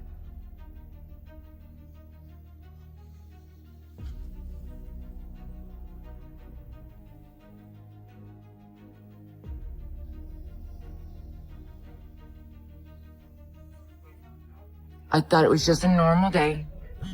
I started receiving numerous calls. 2 hours later, I got these 5 gentlemen walking in. They had found Eddie in the daughter's closet. I think it was her closet. They had found him in there in his shorts, his boxer shorts or whatever he was wearing and nothing else. He was mumbling. He said, I finally killed Sherry. That bitch, she's finally dead. I was the one that he was seeing when he murdered his girlfriend and her 2 children. Unless I was dreaming, I could have swore I called back. He's my roommate, and I'm just trying to find a way to get rid of him. She just won't leave me alone, her and her kids. I'm trying to get rid of them. She did nothing but lie. She tried to say yes, wanted to be. Okay. Well, what happened? Nothing. I don't know. I don't know what happened. Nobody protected me. And I did the same thing to her, in a way, because I didn't warn her. I really, really wish I would have warned her. He destroyed more than apologized to her for not telling her I forgave her when she was alive.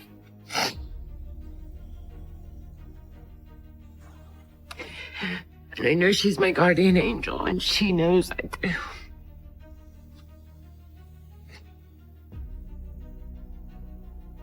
Me. I want him to see how I'm not scared of him anymore. I know he can't hurt me anymore. He can't hurt anybody anymore. Ever again. Car for almost 3 hours. My mom had to beg them to release me. I realized that he was willing to hurt anyone or anything in the process of keeping me. I told the cop that the next... This was not supposed to happen.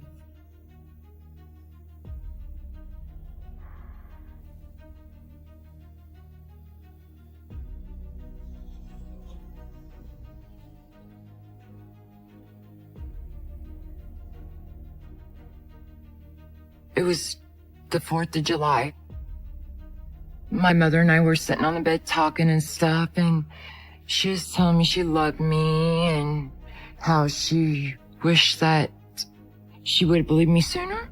She didn't realize exactly what I was going through. I never would have let you. He needs to be in there for life without parole because he's 48 years old. So he still has a lot of life left. Death is so final. He will never have to suffer or live with what he has done. But I would attend his execution 100% because then I want him to look me in my eye. I want him to see how much stronger I am today than what I was from the time that he met.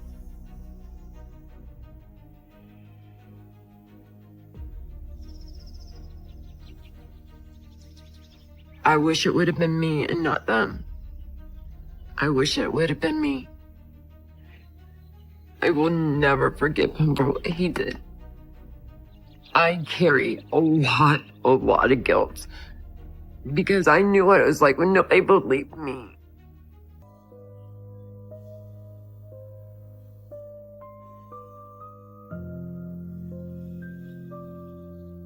We lived in Wyoming, but my grandparents all lived in North Dakota, which is several states away. And one of the things that is sort of a pillar of my memory of my childhood is these road trips from Wyoming to North Dakota. Every few months, we would go to Grandma's house. Where are we going? I think we're gonna go to Grandma's for a while. Okay? I always knew. She didn't wake up the next morning. She was gone. I forgive her. And I wanted to...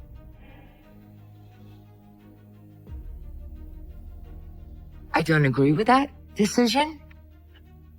With all the pain and suffering that he has caused, death is absolutely too easy for him. Though, to live at least a happy life. I do try every day. I wake up in the morning saying we're going to try to have a good day today. Stay there. If I would have known. She told me she was sorry, and she asked me, she goes, will you ever be able to forgive me for what has happened? I'm sorry. I know. My mom went to bed and did not wake up the next morning. She had passed away. I think that the guilt and the stress did push her very much over the edge, and I think she just wanted it to end. Like, she just wanted the world to go quiet. And that matches everything my mom ever told me about my dad when he was younger. Someone who's pretty charismatic. I don't think any person could look at these two people and say, he's bad news. He looks really happy. He looks like he loves my mom. This is not what's down there, and I have never been able to shake, ever, to this day, the fear that this is just genetically inside of me.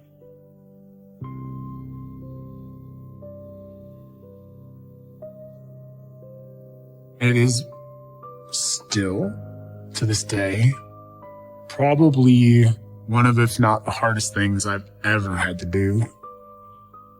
How do I explain that to someone? How do I explain the huge difference between what I remember of their marriage? It certainly wouldn't be very long before I was born and my brother was born, and like the real worst of it would start pretty much right after that.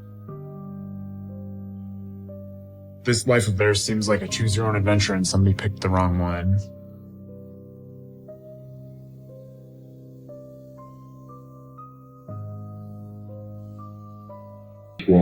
Why would you call her? Did you talk to her? No, she'll never answer. They took him out of the closet and walked him out. And he had stepped on his girlfriend and stepped over her. He stepped on her.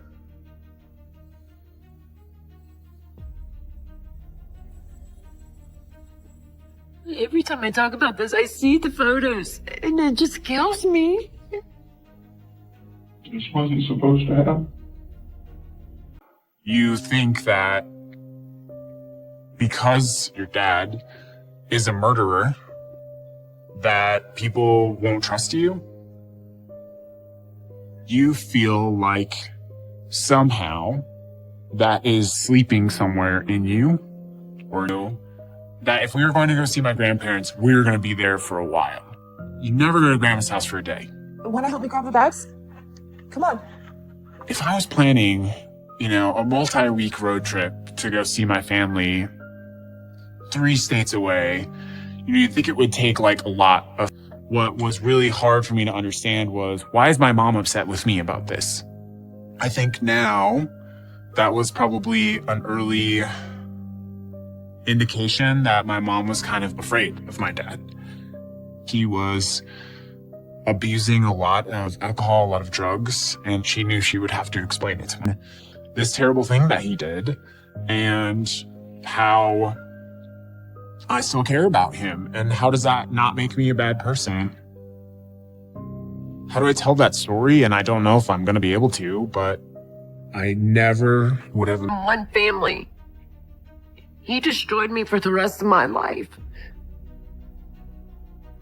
I don't even get close to anybody anymore. I don't keep friends near me. I don't keep my family near me. I haven't healed. I do try. Planning. But a lot of the times, it always felt to me really quick, like, hey, we're going to Graham's house. All right, let's go. Hop in the car. What about school? It's okay. I'm going to talk to your teachers. And it only sticks out now to me as really odd that my dad never came with and that he was never with us. Where's Dad? Dad's not coming. I don't think I really understood at the time why. Why did we go back and forth, go to the safety and comfort of her family, my grandparents? If my grandma, specifically, and my grandpa had known what was actually going on, like if they had known,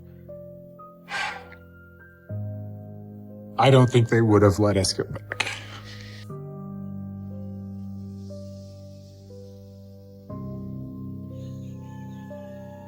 One time, I was in my parents' bathroom.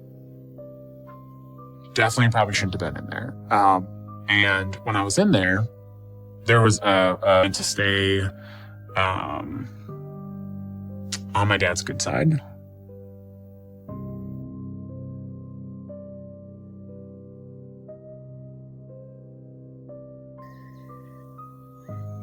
We often would go camping. And in Wyoming, there's so many really beautiful places that you can go camping. I don't remember where we were, but I remember that we were camped. And the first thing I remember is just the sound. As a child in that moment, I just froze. My mom, in those instances, knew what I now know, which is that there was nothing that you could do to stop him. He just had to go. I didn't want my parents to go to jail. And so I put it in the toilet and I flushed it away. Daniel! What are you doing in here? And my mom is just upset like I've never seen. Oh my God. What did you just do? I don't know. What is wrong with you? My dad. And I think my mom was afraid that she was probably going to get hit. She was just terrified. I wonder how many things my mom did to stay safe. And just this sort of loud crash. God damn it! And I don't know what happened, but something made my dad flip.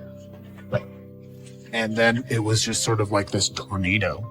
Throwing things, kicking things, smashing things with his hand. Imagine that he would do this just a horrible thing. No, I never ever thought that would happen. This is a picture of my mom and dad on their wedding day. When I look at this picture, I see a guy that people really like to hang out with. A mirror on the bathroom sink. And on the mirror, there were lines of cocaine. I didn't know what that was then, but I knew it was bad. I knew it was a drug. But they don't really teach you, what do you do when you find a drug in your parents' bathroom, right? Like, nobody teaches you that. People who do drugs go to jail. That was what they would tell you. And so often, like, why were we, because it's a long trip, it's a long drive. Why were we doing that? But what I now think, and, kind of talking through it with my mom, is the realization that for my mom, going to her parents' house and getting away from my dad was a way for us, even for a little bit of time, just to be safe. I don't think you can really understand that when you're 7 or 8 years old, but now it makes a lot more sense to me. As my dad began to become more unstable and more violent, I think my mom honestly just needed to get away. And punching things, this switch flipped on him, and he was just this explosion of anger. It was the first time that I remember being in the middle of an episode of my dad completely losing his temper. One thing I remember that just still like sticks out is like this hatchet. All I remember seeing is just this hatchet moving and then slamming in the tree. It's like this picture I have in my head of like looking at this tree and there's a hatchet in the tree and I knew that my dad did it. Why is my mom yelling at me? Why would you do that? My mom is frantic and upset and a little bit violent. And that was terrifying, honestly. I'd never seen my mom act that way. Go get ready for bed. I said go, get ready for bed. In the moment, my mom was home at the time and she actually grabbed our neighbor, put bandages on her and was like holding her and helping her out. And I remember the look on my mom's face was sort of like, something is going to happen now. So this is more than just a dog biting the neighbor. This is a lot worse. My mom worked very hard to sort of clean up after that. It looks okay. I'm gonna call your mom. I'm gonna tell her what happened. She paid for all of the medical bills for the dog bite.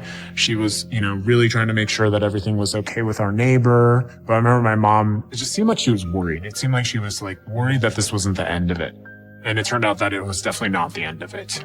That ended very fence. He would hop up, use his nose, and open the fence, and he would get out and he would run away. As he got older, he would do that often. And one day he got out and he had run away. Daniel, where's Elway? I don't know. I just saw the gate open. God. And I remember just this sort of like, not panic. I don't know if panic is the word, but she was so afraid of what he would do to us. I'm gonna look for him.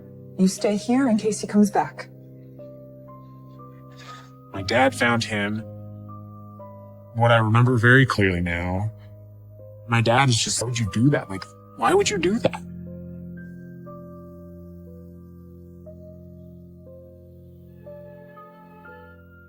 And then I just remember my dad walks away and the dog's like getting up from that. Everything was okay. And very commonly after having one of these fits of rage, my dad would go drink. I can always see us this crystal glass, drops a couple ice cubes in, pours himself a whiskey, and just starts drinking like nothing had happened. Like nothing at all had happened. My feelings about my dad over time did change. And something is when our dog Elway ran away. And my dad just really lost it.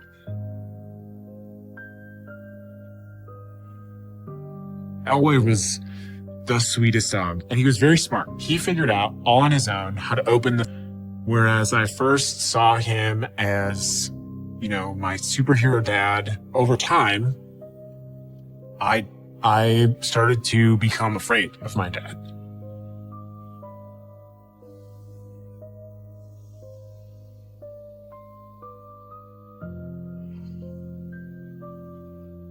Eventually, we did get another dog. That dog's name was Teak. And one day, all of my friends in the neighborhood were running around and we were playing, and we ended up in my yard. Mom! What's wrong? What happened? And somehow, Teak got to the front yard and actually bit one of my friends. Okay. Let me take a look. Go through the rage. And after he had destroyed our entire campsite, he just walked away. Like nothing happened. And what I remember is that my mom was the one cleaning it up. And I saw that a lot with my mom, where in the aftermath, gonna go fishing? Come with me, buddy. Come on, let's go. I mean, really, like Jekyll and Hyde, 100%, like completely different people. So I would see my dad have these huge violent outbursts, and then he would become this entirely different person, this very kind, sweet, nice dad. As a child, like, you don't know what's going on.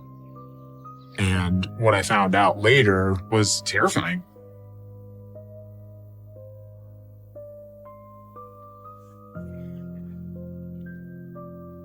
This is a picture of me and my brother, and my dad is building Legos with us. As much as I really, at this time in my life, I obviously really love my dad. He's like my idol at this time. It makes me start to wonder about, how his life was starting to spiral out of control. The first time that I really remember seeing my dad hurt, he punched me. He got mad at me. This is wrong. In fact, she worked really, really hard to make sure that I didn't see that.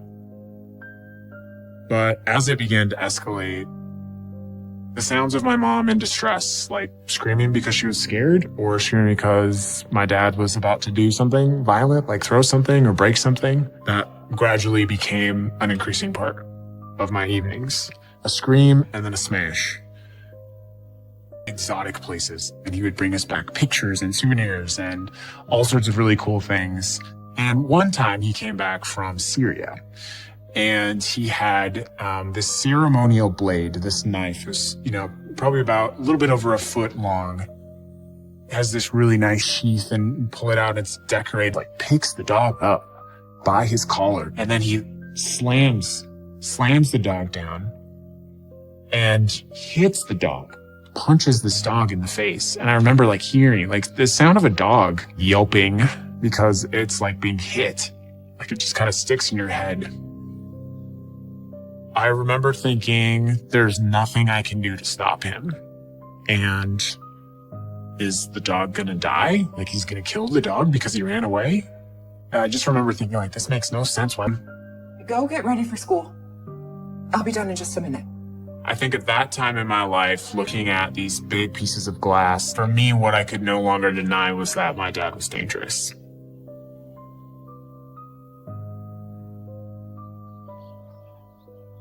Fear of my dad and of his anger and rage started to fill in all of the other feelings that I had for my dad.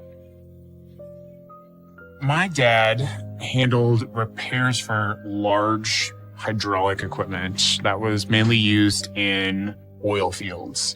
And so my dad traveled often, and he would go to some very of all of that violence. She's left picking up the pieces. And then, I don't know, an hour or 2 hours later, he's, "Hey, Daniel, do you want to go?" But he refused to back down. We don't have to do this. We're all standing there. We're crying. My brother and I were just sobbing to, please don't put the dog down. I believe he wanted to punish us. Do it.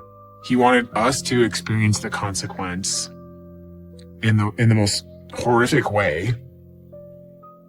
What it takes for a person, right? But I never really understood them. Things like smashed cigarette trays,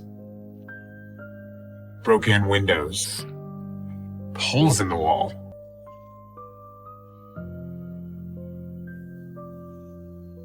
In our living room, we had a huge picture window. One morning, it was just broken glass, and my mom is cleaning it up. She had also looked like she had been also beaten up by my dad. Mom? What happened? I didn't know at the time what had happened, but I think as I got older, I couldn't ignore that there was a part of my life that was not normal and not like my friends. I knew my dad could be very violent, and I knew that that was starting to be violence towards my mom, and it's really, really beautiful. I never saw anything like that in my life. For me, knives were just things that you went hunting with or fishing with or used at dinner. And here was this thing that looked like a sword from a movie, and I thought it was the coolest thing ever. I remember one day, I was just playing around with my brother. I'm looking around my house and I'm like, what can I do with this? How can I test how awesome this thing is. And so I get a frying pan of all things. We take the knife and we're just trying to go at this frying pan. And then I look at my mom having a Band-Aid on her face or covering up her arm. You can't put those pieces together when you're that young, but you know something's off. My mom never sat me down and said, Daniel, these are black eyes from your dad, poorly for everyone. Come on, careful. Even though the neighbor was okay, my dad was not okay with it, and he was upset about it. My dad made my mom have the dog put down in front of her two sons. Completely unnecessary. He could have taken the dog to a place that was safe for the dog and for other kids. A knife in my hand, and the knife has just gashes and dents where it hit the frying pan. And I remember just being panicked. I remember that was the first time to do that to their own child. I don't understand.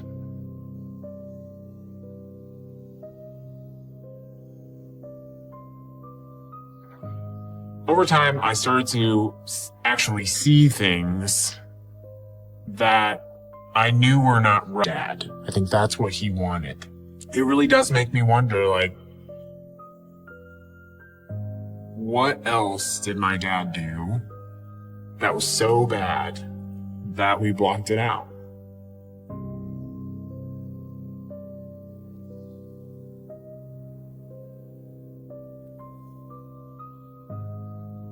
I'm not sure if my dad ever thought that he would kill us. The sound of my mom doing her best to try to calm him down. Please, just take it easy. Don't tell me to take it easy. There's a really memorable sound that a hand makes when it goes through drywall. Calm down. Wake the boys. It's kind of like this scary mystery happening outside of your door. Why are you always like this? Like what? Your brain learns to kind of tune it out. And you learn to kind of just like put your head down. Like I remember that. I remember like this, like putting my head down like that. Can I just close my eyes and go to sleep? What are you going to learn? Stop it. She never left. Brother, he's positive that it happened and that my dad said he was going to burn the house down. But he didn't. I think that day, the fear of being burnt with your children in the room was enough for my dad. Had been fighting, and my mom and my brother and myself ended up locked behind a door. Stop. What are you doing?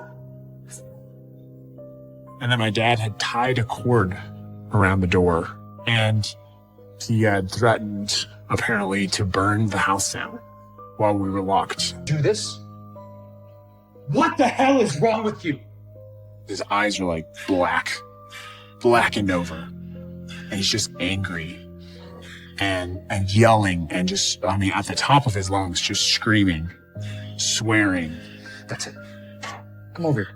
Come on. I was terrified. Terrified. He was just out of control. Dawn, calm down. I remember just hearing my mom say, don't hit him. Please don't, Dawn. Please don't, Dawn. Please don't do this. Look, it was You with the belt. She was afraid he was going to kill us. And so, because she thought that it would be easier if she did it, she did. I'm not angry with my mom about it. I'm actually grateful because I don't know if my dad would have killed me, but I don't think he would have stopped. It's easy for me now to forgive my mom for that because I realized my mom was doing the best that she thought she could. I was asking my mom about the incident with the knife, and she said, no, it wasn't. It was me. I took the belt from him because I was afraid of what he would do in that minute to protect me.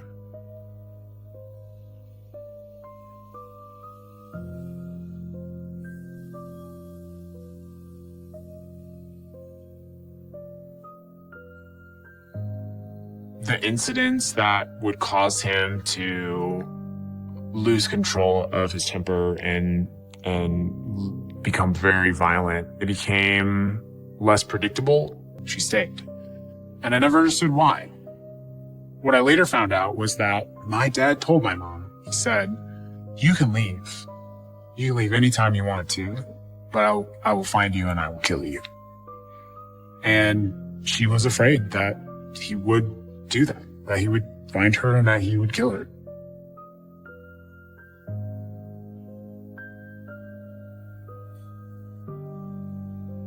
There were things that I saw and heard, but that I blocked out because they were so bad. And one of those examples is probably one of the most dangerous times where me and my brother and my mom might have been killed by my dad. I talked to my brother and I asked him, like, what did you remember? What do you remember? And he told me about this story when my mom and dad... It's an accident. He didn't mean to. I had never in my life been like hurt by my parents like that. I still, all these years later, remember how much that hurt. I never felt safe being around my dad alone after that. Until, a couple months ago, I actually always assumed that it was my dad that had hit me with the belt because he was so angry. But I only recently found out that it was actually my mom. And my mom began to feel less that she was in danger, but more that we were in danger. In the aftermath, I'm separated from my brother. He's with my mom in one room, and I'm with my dad in another room. And he's sad. And he's telling me that my mom and my dad were going to be separating. It's not your fault. Okay?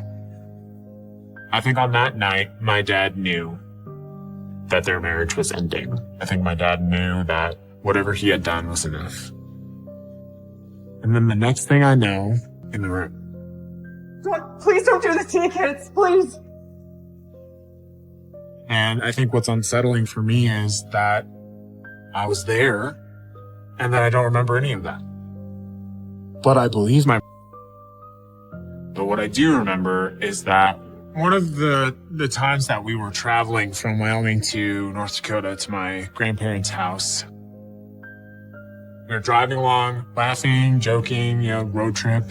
And just kind of out of nowhere, I remember hearing what sounded like a gong, just this huge metal clang, longer lasting and harder to stop.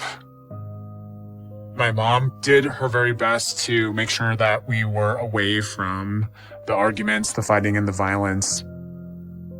The earlier indications that something was happening were really sounds. Muffled, angry sound of my dad yelling about something. I ever felt like I had done something that I was going to experience what my mom had experienced. I just knew I had to hide it. So I took the knife, I put it back in the sheath, I put it back in the gun cabinet, and actually put something on the top of it. A few days later, I heard my dad scream. And I knew instantly. He found the knife. Was that he was in handcuffs and he couldn't do anything. I felt like, at least at that moment, that I was being rescued. I felt safe because I felt like the police just seemed like it got harder and harder and harder for him to stop, to calm down, to stop breaking, screaming, kicking, yelling. One of the most violent times he's ever been with my mom. 2 blood accident. The best case scenario is my dad was so drunk that he was careless. And the worst case scenario is that he was angry and he wanted to kill us. I think that my mom probably to this day still quietly wonders if it really was an accident. Because I do, for sure.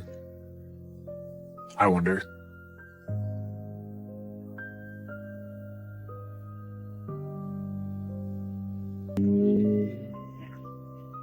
And then the vehicle went down, and then the scraping sound. And what had happened was the tire from the van had literally come off on the highway, rolled off. After we moved out, I began to see a lot less of my dad than I had before. I grew up, and I very quickly saw that what I had seen him do with my mom had not only continued, but that it seemed that it was getting worse. My dad had a new girlfriend. I remember seeing my dad pushing Sean, taking him away, and that maybe he would finally stop because he didn't want to go to jail. Thankfully, that was where my mom decided that she could leave, and she did leave. And she got a divorce, and we moved out of our house.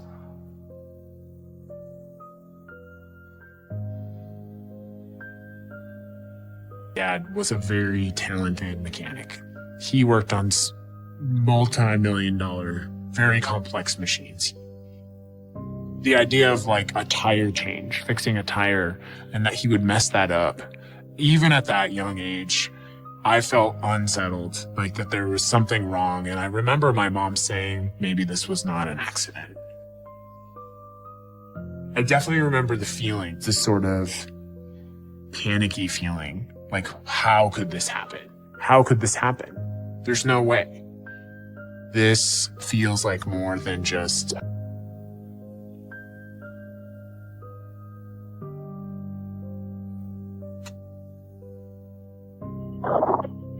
911, have an emergency. Help! Help me! Help me! What is the address that you're at? I can't get away from him. I get a call, and it's my grandma. And my grandma says something along the lines of, your dad has been arrested. He's in jail. He murdered his girlfriend. I don't know where he's taking me. Okay, you're in a car? Yes. Okay, and you have no idea where you're at? Guys. I mean, the house was just completely trashed. He had actually, like, really violently pushed my brother. He's tackled down in front of me and hauled away. And he looked back at me, and I saw he was just, like, angry. Like that same kind of rage that I had seen many times, but that the difference being smacking with her. Come on! What do you know? Seriously! My dad's violence and rage against my mom and our family had always been a secret in our family, but now it was going outside of our family. Every woman that he was ever with, every single one, had had some type of, really terrible, violent experience with him. It was very clear to me at that point that is the sound of someone banging on the door. Just banging on the door. It's the police. Listen. My mom or someone else had called the police, which was new to me. The police had not really, that I had seen, been involved in this before. And they knocked down the door, and they caught this just violent explosion. Couldn't be stopped.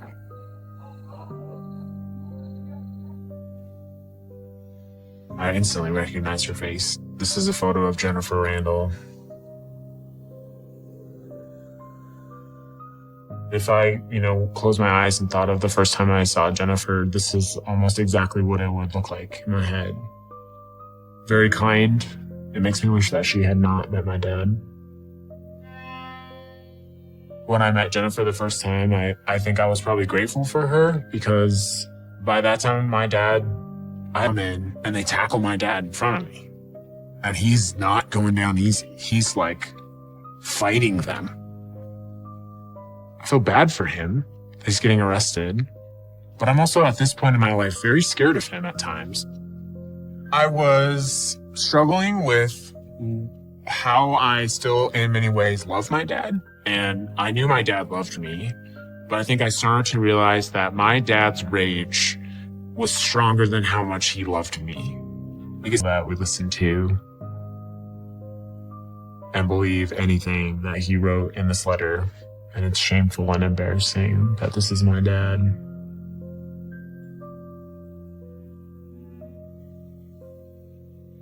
Because he did stab Jennifer.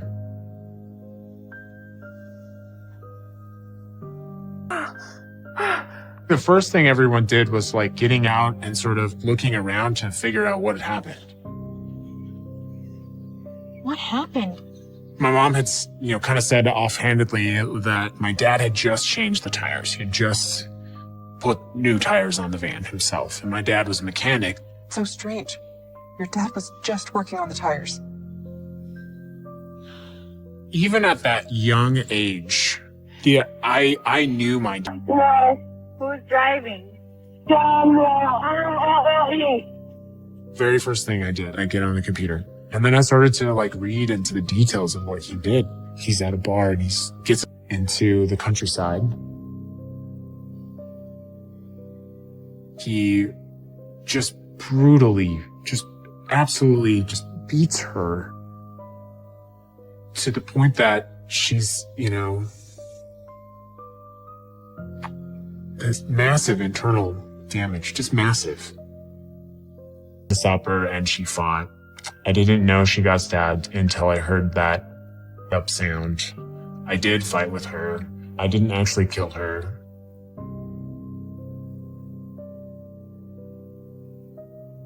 I don't think you can listen to the call. Killed Jennifer. Can we stop for a second?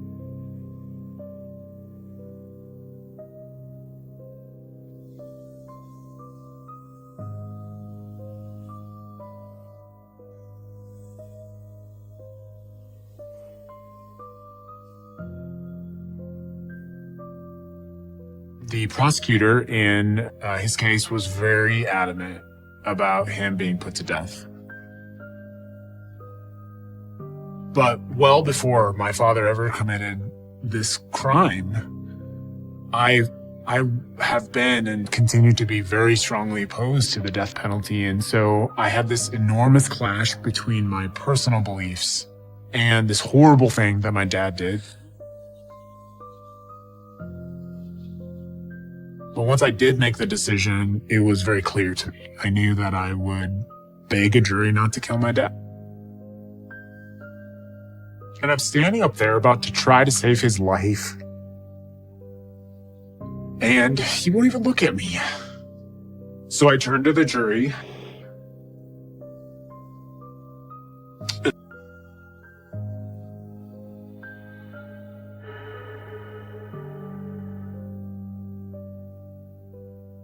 This is a letter that my dad wrote after he murdered Jennifer.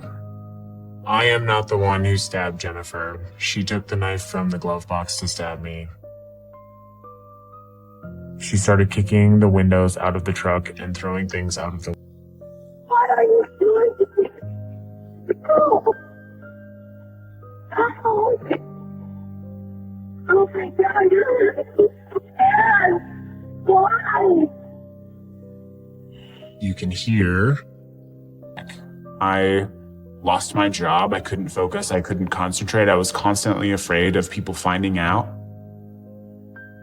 I have never been able to shake, ever, to this day.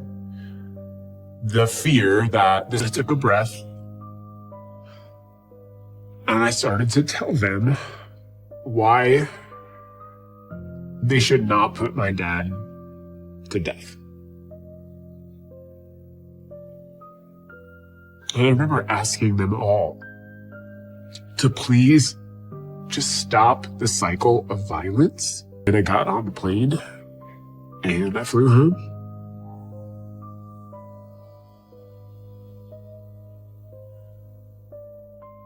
After my dad murdered Jennifer, I was arrested. I'd seen 20 years of my dad being a mess. And I was glad for my dad that there was someone that cared about him. One of the last times that I saw Jennifer with my dad was at a bar. We were all there having a really good time.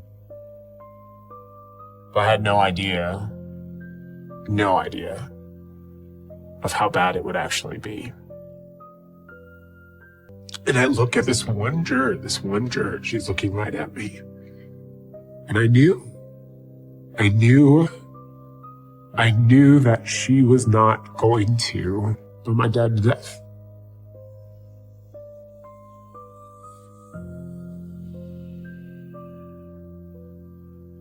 But the last part of his said, in a fight with his girlfriend, he takes Jennifer and puts Jennifer in the car, in his truck. Ma'am. Wake up! My girlfriend, please wake up! Wake up!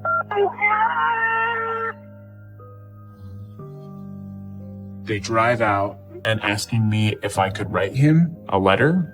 I'm sure that I will talk to him again in the future, but he's not going to be the person that dictates that. And like maybe one day I will go see him, but not right now. He doesn't have that power over my family or my future anymore. This is just genetically inside of me, and that I genetically pass that on to my children. I haven't really spoken to my dad in a while, but less than a year ago, I got an email from him from jail, seeing how I was doing and that she's terrified, and I believe that she's terrified. It's very hard to hear what's probably someone's last words. Why are you killing her? Why? That they should put him to death. I had just begged a jury to save his life. And it was this sort of final act of cruelty after all this time. And I don't understand that. Then I got up and I walked out of the courtroom, and I knew that I could leave that part of my life behind me in Casper with him in that jail. The sentencing phase was he would be given the opportunity to speak to the jury, and he chose to hurt me in that moment. He is addressing the jury directly. And for the first time, he acknowledges what he has done. He accepts and admits that he killed Jennifer. And then he tells the jury